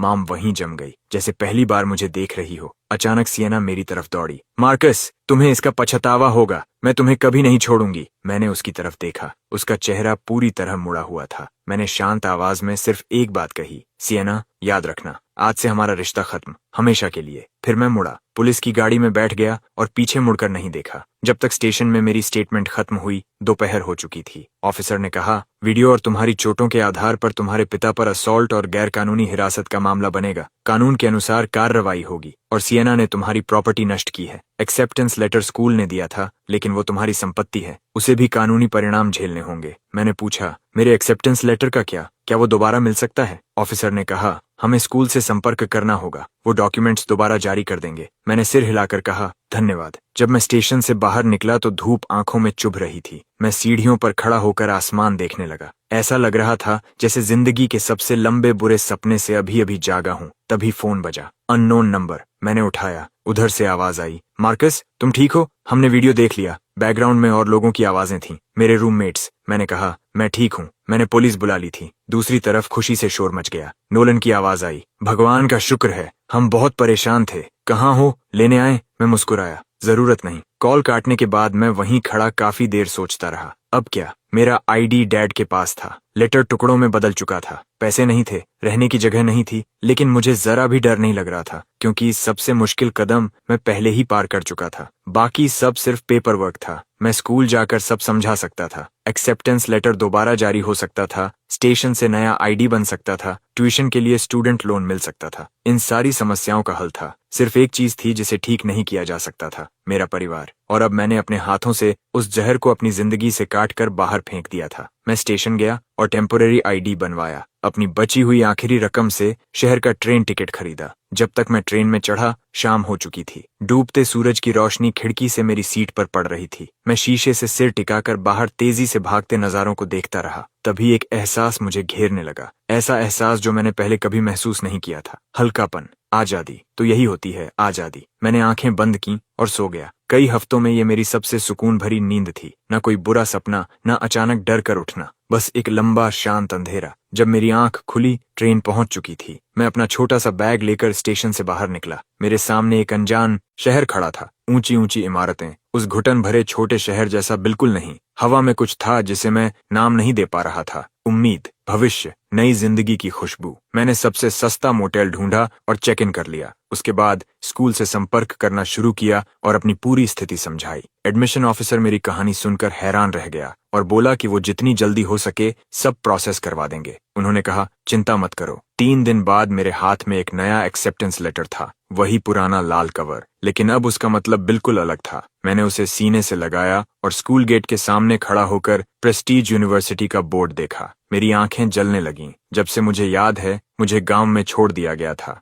नजरअंदाज किया गया, ऐसे ट्रीट किया गया जैसे मेरा कोई अस्तित्व ही नहीं। मुझे लगता था कि मेरी पूरी जिंदगी सिएना के साए में गुजरेगी, हमेशा उसका स्टेपिंग स्टोन बनकर। लेकिन अब मैं यहाँ खड़ा था, देश की सबसे बड़ी यूनिवर्सिटी के गेट पर, अपनी ताकत से। अब कोई मुझे नीचे खींचने वाला नहीं था। इस पल के बाद मेरी जिंदगी सच में मेरी थी, सिर्फ मेरी। स्कूल के पहले दिन मेरी मुलाकात उन रूममेट्स से हुई जिनसे मैं ऑनलाइन बात करता था। डेरेरिक लंबा और सांवला था, पूरा स्पोर्ट्स वाला लड़का, नोलन चश्मा पहने, शांत और पढ़ाकू टाइप। कंपटीशन स्कॉलरशिप से आया था और माइल्स कम बोलने वाला, लेकिन भरोसेमंद इंसान था। उन्होंने मुझे देखते ही कहा, तो तुम वही मार्कस हो उस वीडियो वाले? यार, असल में तुम काफी अच्छे दिखते हो। मुझे समझ नहीं आया हंसूं या रोऊं। अच्छा दिखता हूँ? मेरा चेहरा अभी तक ठीक नहीं हुआ। नोलन पास आकर गौर से देखने लगा और बोला, अभी भी सूजन है, उन्होंने तुम्हें बहुत मारा था। माइल्स कुछ नहीं बोला, उसने बस अपने बैग से ऑइंटमेंट निकाली और मुझे दे दी। मैंने उसे लिया और सीने में गर्माहट सी फैल गई। मैंने धीरे से कहा, थैंक्स। उस रात हम चारों डॉर्म में घंटों बैठे बातें करते रहे।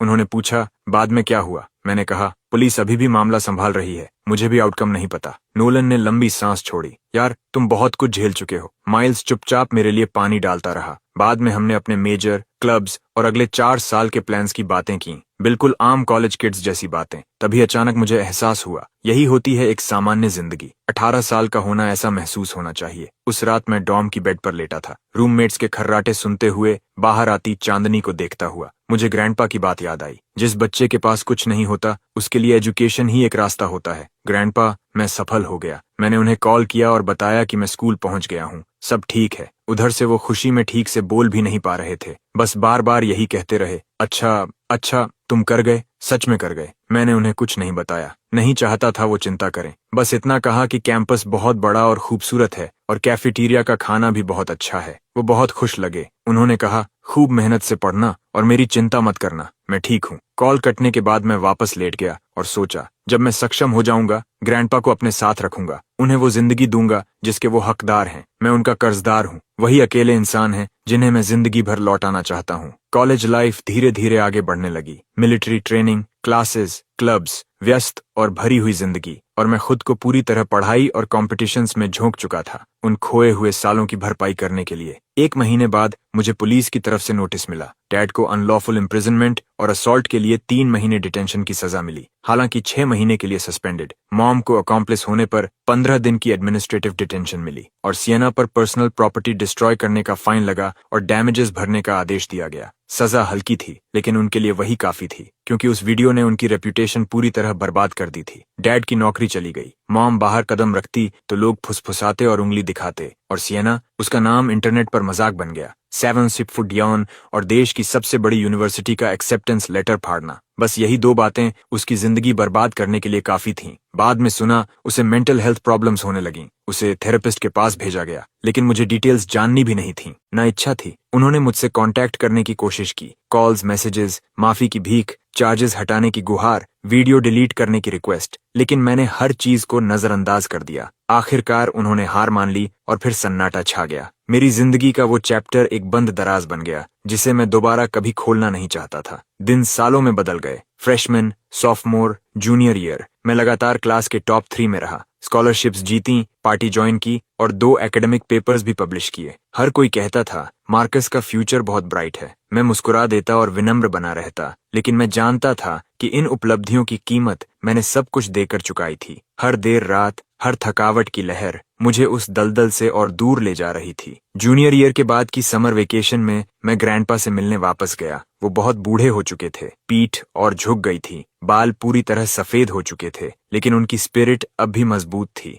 मुझे देखते ही वो बच्चे की तरह खुश हो गए। मैं उनके साथ आंगन में बैठा, बिल्कुल बचपन की तरह। वो मेरे लिए मूंगफली छीलते रहे और मैं उन्हें स्कूल की बातें बताता रहा। धूप गर्म थी, लोकस ट्री की लंबी परछाइयां जमीन पर फैली थीं। अचानक ग्रैंडपा ने पूछा, क्या तुम अब भी अपने पेरेंट्स से कांटेक्ट में हो? मैंने कहा, नहीं। वो कुछ पल चुप रहे और फिर बोले, जो भी हो, वो तुम्हारे माता पिता हैं। चाहे उन्होंने कितना भी गलत किया हो, जिंदगी उन्होंने ही दी है। मैंने धीरे कहा, ग्रैंडपा, मैं समझता हूँ आप क्या कहना चाहते हैं, लेकिन कुछ चीजें सिर्फ कह देने से माफ नहीं होती। उन्होंने मुझे बहुत गहराई तक चोट पहुंचाई थी। ग्रैंडपा ने दबाव नहीं डाला। मैं मजबूर नहीं करूंगा। तुम्हारी अपनी समझ है। तुम अच्छे हो, मेरे लिए बस वही काफी है। उस रात मैं फिर उसी पुराने ईंटों वाले बिस्तर पर लेटा था। वही बिस्तर जिस पर बचपन बिताया था, लेकिन अब मेरा दिल बदल चुका था। बाहर कीड़ों की आवाजें अब भी पहले जैसी तेज थीं, मगर इस बार वो अजीब तरह से सुकून दे रही थीं। यही मेरा घर था। ग्रैंडपा ही मेरा परिवार थे। बाकी सब मेरे लिए पहले ही मर चुके थे। सीनियर ईयर में मुझे एंट्रेंस एग्जाम दिए बिना ग्रेजुएट स्कूल में एडमिशन मिल गया। मैं प्रेस्टीज यू में मास्टर डिग्री के लिए रुक गया और कई बड़ी कंपनी से इंटर्नशिप ऑफर्स मिलने लगे। सब कुछ सही दिशा में जा रहा था। ग्रेजुएशन वाले दिन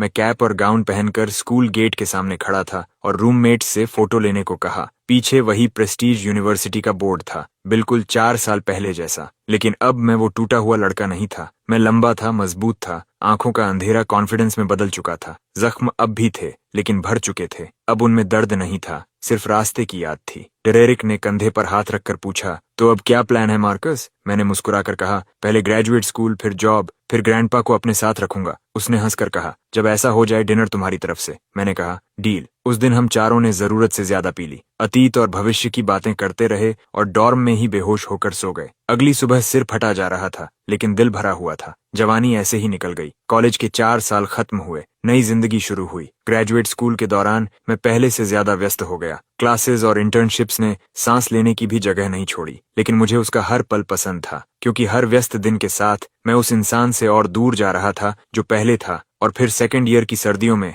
ग्रैंडपा अपनी नींद में ही चले गए, शांति से, बिना किसी दर्द के। काम से किसी का फोन आया जब मैं लैब में एक्सपेरिमेंट कर रहा था। जैसे ही मैंने खबर सुनी, टेस्ट ट्यूब मेरे हाथ से छूट गई और फर्श पर गिरकर चकनाचूर हो गई। मैंने तुरंत छुट्टी ली और रातों रात घर के लिए निकल पड़ा। पुराने घर का दरवाजा धक्का देकर खोला। मुख्य कमरे में एक कॉफिन रखा था। ग्रैंडपा उसके अंदर लेटे थे, वही गहरा नीला कॉटन कोट पहने हुए जो मैंने उन्हें खरीद कर दिया था। चेहरे पर हल्की सी मुस्कान थी। मैं कॉफिन के सामने घुटनों के बल बैठ गया। मेरे मुंह से एक शब्द नहीं निकला, सिर्फ आंसू थे जो रुक ही नहीं रहे थे। गांव के बुजुर्ग कह रहे थे कि ये एक शांत विदाई थी। कहते थे, ग्रैंडपा 80 से ज्यादा जिए, उनका पोता सफल हुआ, वो शांति से चले गए। लोग इसे एक ब्लेस्ड लाइफ कह रहे थे, लेकिन मुझे किसी ब्लेसिंग की जरूरत नहीं थी। मैं सिर्फ चाहता था कि वो कुछ और साल रुक जाते, जब तक मैं नौकरी शुरू करता, पैसे कमाता, उन्हें शहर लाता, एक असली घर में रखता, अच्छा खाना खिलाता। मैंने अभी तक इनमें से कुछ भी नहीं किया था। फिर वो कैसे जा सकते थे? दफनाने वाले दिन बर्फ गिर रही थी।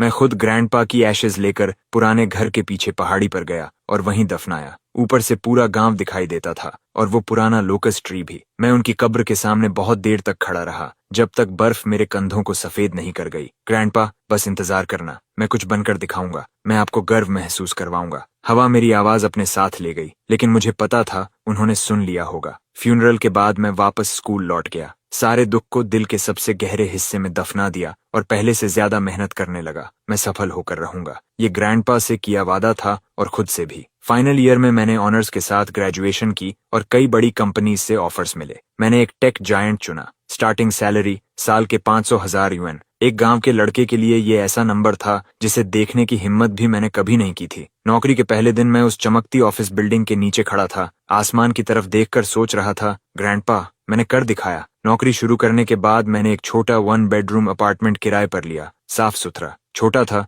लेकिन मेरा था। मैंने ग्रैंडपा की फोटो डेस्क पर रख दी। हर सुबह बाहर जाने से पहले मैं उसे देखकर गुड मॉर्निंग कहता। हर रात घर लौटकर पूरे दिन की बातें सुनाता। साधारण दिन थे, लेकिन मजबूत थे। 3 साल बाद मैंने अपना अपार्टमेंट खरीद लिया। 30 साल की मॉर्गेज, हर महीने 10,000 से थोड़ा ज्यादा। आसान नहीं था, लेकिन संभल सकता था। घर बड़ा नहीं था, 2 बेडरूम्स और 1 लिविंग रूम, लेकिन मेरे लिए काफी था। शिफ्ट होने वाले दिन मैं खिड़की के पास खड़ा नीचे भागती सड़कों को देख रहा था। तभी मुझे सालों पहले वाला वो लड़का याद आया जो स्टोरेज रूम में बंद था। उसने कभी सोचा भी नहीं होगा कि एक दिन उसका इस शहर में अपना अपार्टमेंट होगा, इज्जत वाली नौकरी होगी, सच्चे दोस्त होंगे और नई जिंदगी होगी। जिंदगी ने मुझे सबसे खराब पत्ते दिए थे, लेकिन मैंने वही खेल जीत में बदल दिया। उस शाम मैंने एक ड्रिंक डाली, ग्रैंडपा की फोटो की तरफ उठाई और कहा, आप सही थे ग्रैंडपा, एजुकेशन सच में उस बच्चे का एकमात्र रास्ता होता है जिसके पास कुछ नहीं होता। मैं बाहर देखता रहा। चांदनी बहुत चमकीली थी, बिल्कुल उसी गर्मी की रात जैसी जब ग्रैंडपा पुराने लोकस ट्री के नीचे बैठकर कहानियां सुनाते थे।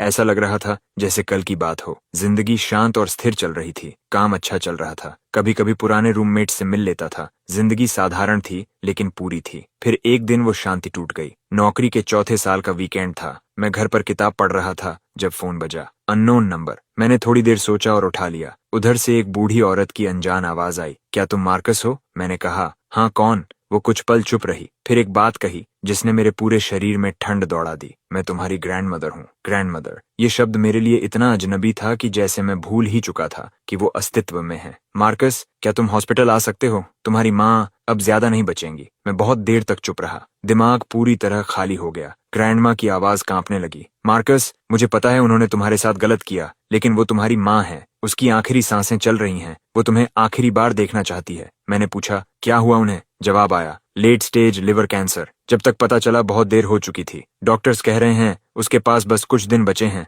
मैं काउच पर पीछे झुक गया और छत को घूरने लगा। समझ नहीं आ रहा था क्या कहूँ। उस दिन के बाद 7 साल गुजर चुके थे। मैंने उनमें से किसी को नहीं देखा था, ना एक फोन कॉल, ना एक मैसेज। मैंने सोचा था कि हमारी राहें दोबारा कभी नहीं टकराएंगी। मैंने कभी नहीं सोचा था कि वजह ये होगी। ग्रैंडमा दूसरी तरफ लाइन पर इंतजार करती रहीं। उनकी दबाई हुई सिसकियां सुनाई दे रही थीं। मैंने धीरे से कहा, एड्रेस भेज दीजिए। कॉल काटने के बाद मैं बहुत देर तक काउच पर बैठा रहा। दिमाग पूरी तरह उलझा हुआ था। यादें लौटने लगीं। वो दिन जब मैं उस कमरे में बंद था, वो रातें जब मार और चीखें गूंजती थीं, वो फाड़ा हुआ एक्सेप्टेंस लेटर। वो घाव बहुत पहले भर चुके थे लेकिन अब फिर दर्द करने लगे थे। क्या मुझे जाना चाहिए? ये सवाल पूरे दिन मेरा पीछा करता रहा। आखिर में मैंने जाने का फैसला किया। माफ करने के लिए नहीं, बस इस चैप्टर के आखिर में एक फुल स्टॉप लगाने के लिए। अगले दिन मैंने काम से छुट्टी ली और हॉस्पिटल पहुंच गया। एक म्यूनिसिपल हॉस्पिटल। ग्रैंडमा के भेजे हुए एड्रेस से वार्ड ढूंढ लिया। जैसे ही मैंने दरवाजा खोला, मैं उसे देखता रह गया। मॉम हॉस्पिटल बेड पर लेटी थीं। इतनी दुबली कि पहचानना मुश्किल था। चेहरा मोम जैसा पीला, शरीर में सिर्फ हड्डियां बची थीं, बाल सफेद और बिखरे हुए। 7 साल पहले वाली तेज बोलने वाली औरत से बिल्कुल अलग। ग्रैंडमा मुझे देखते ही दौड़ कर आईं और मेरा हाथ पकड़ लिया। मार्कस, तुम आ गए, तुम आ गए। वो बस यही दोहराती रहीं। मैंने कुछ नहीं कहा, बस बिस्तर के पास खड़ा होकर उस मरती हुई औरत को देखता रहा। मॉम ने धीरे से आंखें खोली। धुंधली नजरें मेरे चेहरे पर आकर ठहर गईं। होंठ हिले। बहुत धीमी आवाज निकली, मार्कस। अचानक उनकी आंखों से आंसू बहने लगे। वो हाथ उठाने की कोशिश कर रही थीं, लेकिन उनमें ताकत नहीं थी। हाथ बस कांप रहा था। तुम आए? सच में मुझे देखने आए? मैंने कोई जवाब नहीं दिया, बस वहीं खड़ा रहा। अजीब बात थी, मेरे दिल में कुछ नहीं था, ना नफरत ना दुख, सिर्फ एक अजीब सी सुन्नता। मॉम टूटे फूटे शब्दों में बोलती रहीं। आवाज गले से जैसे मुश्किल से निकल रही थी। मार्कस, मुझे माफ कर दो। इतने सालों से मैं तुमसे माफी मांगना चाहती थी, लेकिन हिम्मत नहीं हुई। वो कई बार खांसी में टूट गईं। ग्रैंडमा भागकर पीठ सहलाने लगीं। मैं अब भी वहीं खड़ा था। काफी देर बाद उन्होंने फिर बोलना शुरू किया। मैंने जिंदगी में बहुत गलतियां की, लेकिन सबसे ज्यादा तुम्हारे साथ। मैंने हमेशा तुम्हारी बहन को चुना, तुम्हें गांव में छोड़ दिया, कभी पीछे मुड़कर नहीं देखा। मैं इंसान कहलाने के लायक भी नहीं हूँ। मैं उन्हें रोकना चाहता था, बस, लेकिन वो और बेचैन हो गईं, जैसे बची हुई आखिरी ताकत भी खत्म हो रही हो। उनकी आंखें मुझ पर टिकी थीं, उनमें सिर्फ विनती थी। मार्कस, क्या तुम मुझे माफ कर सकते हो? मुझे पता है मैं इसके लायक नहीं हूँ, लेकिन जाने से पहले बस एक बार मुझे मॉम कह दो। पूरा कमरा अचानक शांत हो गया। सिर्फ हार्ट मॉनिटर की बीप सुनाई दे रही थी। मैं उन्हें देखता रहा, उस औरत को जिसने मुझे जिंदगी दी लेकिन कभी प्यार नहीं दिया। उस सूखे हुए शरीर को देखकर मेरे अंदर अजीब भावनाएं उठीं। क्या मैं उनसे नफरत करता था? कभी करता था। वो रातें स्टोरेज रूम में बंद, वो साल जब मैं जैसे था ही नहीं, वो दिन जब मेरे सपनों को उनकी मौजूदगी में तोड़ दिया गया। सब कुछ मेरी हड्डियों में लिखा हुआ था, लेकिन अब उन्हें मौत के किनारे देखकर समझ आया कि नफरत बहुत पहले खत्म हो चुकी थी। माफी नहीं, बस परवाह खत्म हो गई थी। मैंने शांत आवाज में कहा, अब मैं आपसे नफरत नहीं करता। मॉम वहीं रुक गई। फिर मैंने कहा, लेकिन मैं आपको माफ भी नहीं कर सकता। मैं आगे बोला, आप चाहती हैं कि मैं आपको मॉम कहूं, मैं नहीं कह सकता। इतने सालों में मेरे दिल में मॉम शब्द के लिए कभी कोई जगह नहीं बनी। वहां सिर्फ ग्रैंडपा थे। मॉम का शरीर कांपने लगा, जैसे उनकी आखिरी ताकत भी खत्म हो गई हो। मुंह खुला, लेकिन आवाज की जगह सिर्फ टूटी हुई सिसकियां निकलीं। ग्रैंडमा घबरा गईं। मेरा हाथ पकड़कर बोली, मार्कस, बस एक बार कह दो, उसे शांति से जाने दो। मैंने सिर हिलाया और बाहर जाने के लिए मुड़ गया। दरवाजे तक पहुंचा ही था कि पीछे से मॉम की टूटी हुई आवाज आई, मार्कस, मैं गलत थी, सच में गलत थी। मैं रुक गया, लेकिन पीछे नहीं मुड़ा। कुछ सेकंड वहीं खड़ा रहा, फिर दरवाजा खोलकर बाहर निकल गया। हॉलवे पूरी तरह शांत था। मैं दीवार से टिक गया आंखें बंद कर लीं, गहरी सांसें लेने लगा। दिल बहुत तेज धड़क रहा था, लेकिन कोई पछतावा नहीं था। हॉस्पिटल के बाहर एक बेंच पर जाकर बैठ गया। आधा पैकेट सिगरेट खत्म कर दिया। लोगों को आते जाते देखता रहा। कोई रोते हुए अंदर जा रहा था, कोई मुस्कुराते हुए बाहर आ रहा था। जन्म, बुढ़ापा, बीमारी, मौत, जिंदगी बस इतनी ही थी। तभी फोन बजा। ग्रैंडमा थी। मैंने कुछ पल सोचा, फिर कॉल उठा ली। उनकी आवाज थकी हुई थी। मार्कस, मुझे दोष मत देना तुम्हें बुलाने के लिए। तुम्हारी माँ सच में आखिरी समय में है। मुझे पता है उन्होंने गलत किया, लेकिन उसे सच में पछतावा है। इन सालों में उसने एक दिन भी तुम्हारा नाम लेना नहीं छोड़ा। मैं चुप रहा। उस घटना के बाद उसे कभी एक भी सुकून भरी रात की नींद नहीं मिली। तुम्हारे पिता की नौकरी चली गई।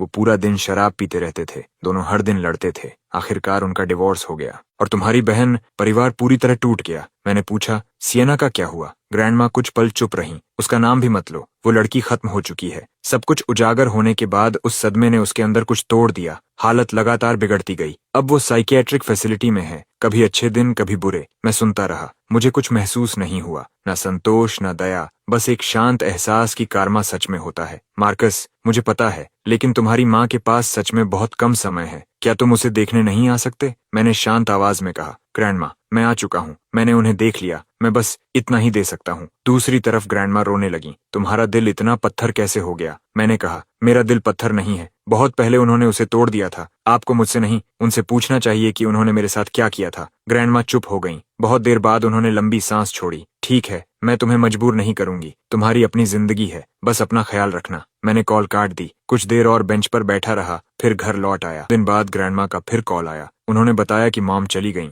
आखिरी वक्त तक वो मेरा नाम बड़बड़ाती रहीं। मैंने सुना और सिर्फ कहा, मैं समझ गया। मैंने पूछा, फ्यूनरल कब है? जवाब आया, परसों। मैंने कहा, मैं आऊंगा। कॉल खत्म होने के बाद मैं खिड़की के सामने खड़ा शहर की रोशनी देखता रहा। समझ नहीं पा रहा था क्या महसूस कर रहा हूँ। शायद हल्का सा दर्द, लेकिन उससे ज्यादा राहत। जिस औरत ने मुझे जन्म दिया था वो चली गई थी, लेकिन मुझे माँ खोने का दुख नहीं था। सिर्फ ऐसा लग रहा था जैसे धूल आखिरकार बैठ गई हो, जैसे किसी किताब का आखिरी पन्ना पलट गया हो। कहानी चाहे कितनी भी बुरी रही हो, कम से कम खत्म तो हो गई। फ्यूनरल वाले दिन मैं गया। भीड़ में खड़ा मॉम की फोटो देखता रहा। तस्वीर 7 साल पुरानी थी, बीमारी से पहले की। चेहरे पर वही तेज और कटती हुई मुस्कान। ज्यादा लोग नहीं आए थे। कुछ दूर के रिश्तेदार, ग्रैंडमा और ग्रैंडपा की तरफ के लोग, मॉम के रिश्तेदार, और एक इंसान जिसे देखकर मैं रुक गया, मेरे पिता। वो बहुत बूढ़े लग रहे थे। बाल सफेद हो चुके थे, पीठ झुक गई थी, पूरा शरीर सिकुड़ गया था। वो मॉर्निंग हॉल में सफेद कपड़े पहने खड़े थे, चेहरा बिल्कुल खाली। जब उन्होंने मुझे देखा, उनकी आंखों में कुछ हिला,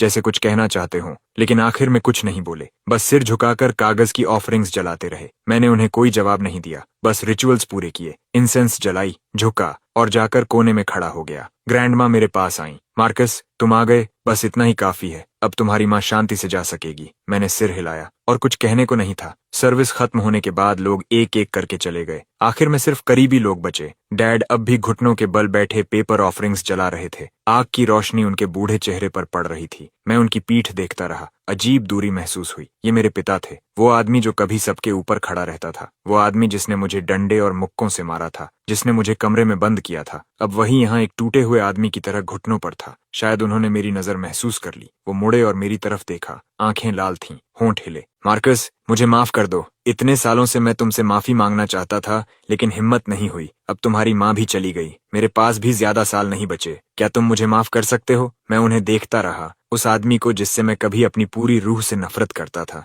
अब वो मेरे सामने खड़ा था, पूरी तरह टूटा हुआ। मैंने शांत आवाज में कहा, जानते हो, बचपन में एक बात मैं कभी समझ नहीं पाया। दूसरे पेरेंट्स अपने बच्चों से प्यार क्यों करते थे, लेकिन मेरे पेरेंट्स मुझे बोझ क्यों समझते थे? मैं कुछ पल रुका। आखिरकार मुझे जवाब मिल गया। मुझ में कुछ गलत नहीं था, गलत तुम थे। तुम पेरेंट कहलाने लायक नहीं थे। डैड का चेहरा ऐसे कांपा जैसे किसी ने जोरदार थप्पड़ मारा हो। मैंने आगे कहा, तुम पूछते हो क्या मैं तुम्हें माफ कर सकता हूँ? मेरा जवाब वही है जो मैंने उसे दिया था। मैं अब तुमसे नफरत नहीं करता, लेकिन मैं तुम्हें कभी माफ नहीं करूंगा, इस जिंदगी में नहीं। डैड वहीं जम गए। आंसू और तेजी से बहने लगे। उन्होंने मेरा हाथ पकड़ना चाहा। मैं एक कदम पीछे हट गया। और एक बात, आज के बाद हमारा कोई रिश्ता नहीं। तुम अपनी जिंदगी जियो, मैं अपनी। जन्म, बुढ़ापा, बीमारी, मौत, इनमें से किसी का भी अब दूसरे से कोई रिश्ता नहीं था। ये आखिरी बार है जब तुम मुझे देख रहे हो। मैं मुड़ा और चल दिया। मैंने एक बार भी पीछे नहीं देखा। मेरे पीछे डैड के रोने की आवाज और ग्रैंडमा की पुकार गूंज रही थी, लेकिन मैंने कुछ नहीं सुना।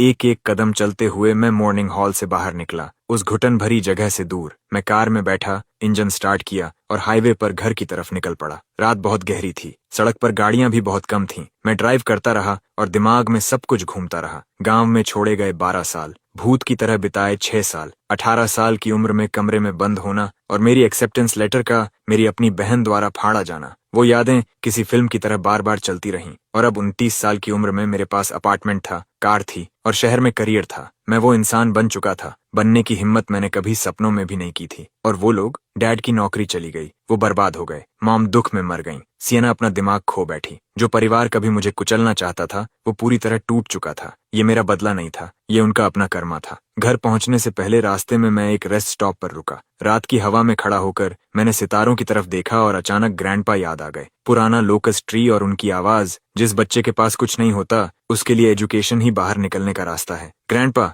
मैं बाहर निकल आया। मैं वही बन गया जो आप चाहते थे। मेरी आंखें जलने लगीं, लेकिन मैंने आंसुओं को गिरने नहीं दिया। मैंने बस गहरी सांस ली, वापस कार में बैठा और ड्राइव करता रहा। सुबह 3 बजे मैं घर पहुंचा। बिस्तर पर लेटकर खिड़की से बाहर उजाला होते आसमान को देखता रहा। सीने में ऐसा हल्कापन था जो मैंने पहले कभी महसूस नहीं किया था। सारी कड़वाहट, प्यार और नफरत का वो उलझा जाल, आज के बाद उसका मुझसे कोई रिश्ता नहीं था। आखिरकार मैं अतीत छोड़कर नई जिंदगी शुरू कर सकता था। 1 साल बाद मुझे प्रमोशन मिला। मैं डिपार्टमेंट का सबसे कम उम्र का मैनेजर बन गया और सैलरी दोगुनी हो गई। उसी साल मेरी मुलाकात किसी से हुई। उसका नाम रेन था। वो बगल वाले डिपार्टमेंट की डिजाइनर थी, खूबसूरत। जब वो मुस्कुराती थी तो उसकी आंखें आधे चांद जैसी मुड़ जाती थीं। हम एक वर्क प्रोजेक्ट के दौरान मिले और जल्दी ही करीब आ गए। वो मेरे अतीत के बारे में सब जानती थी, हर दर्द, हर तकलीफ, लेकिन उसने कभी मुझे अलग नजरों से नहीं देखा। उसने सिर्फ सुना और कहा, उसमें तुम्हारी कोई गलती नहीं थी। तुमने जितना किया उससे ज्यादा कोई नहीं कर सकता था। उसी पल मेरे अंदर की एक खाली जगह भर गई, जिसके बारे में मुझे खुद नहीं पता था।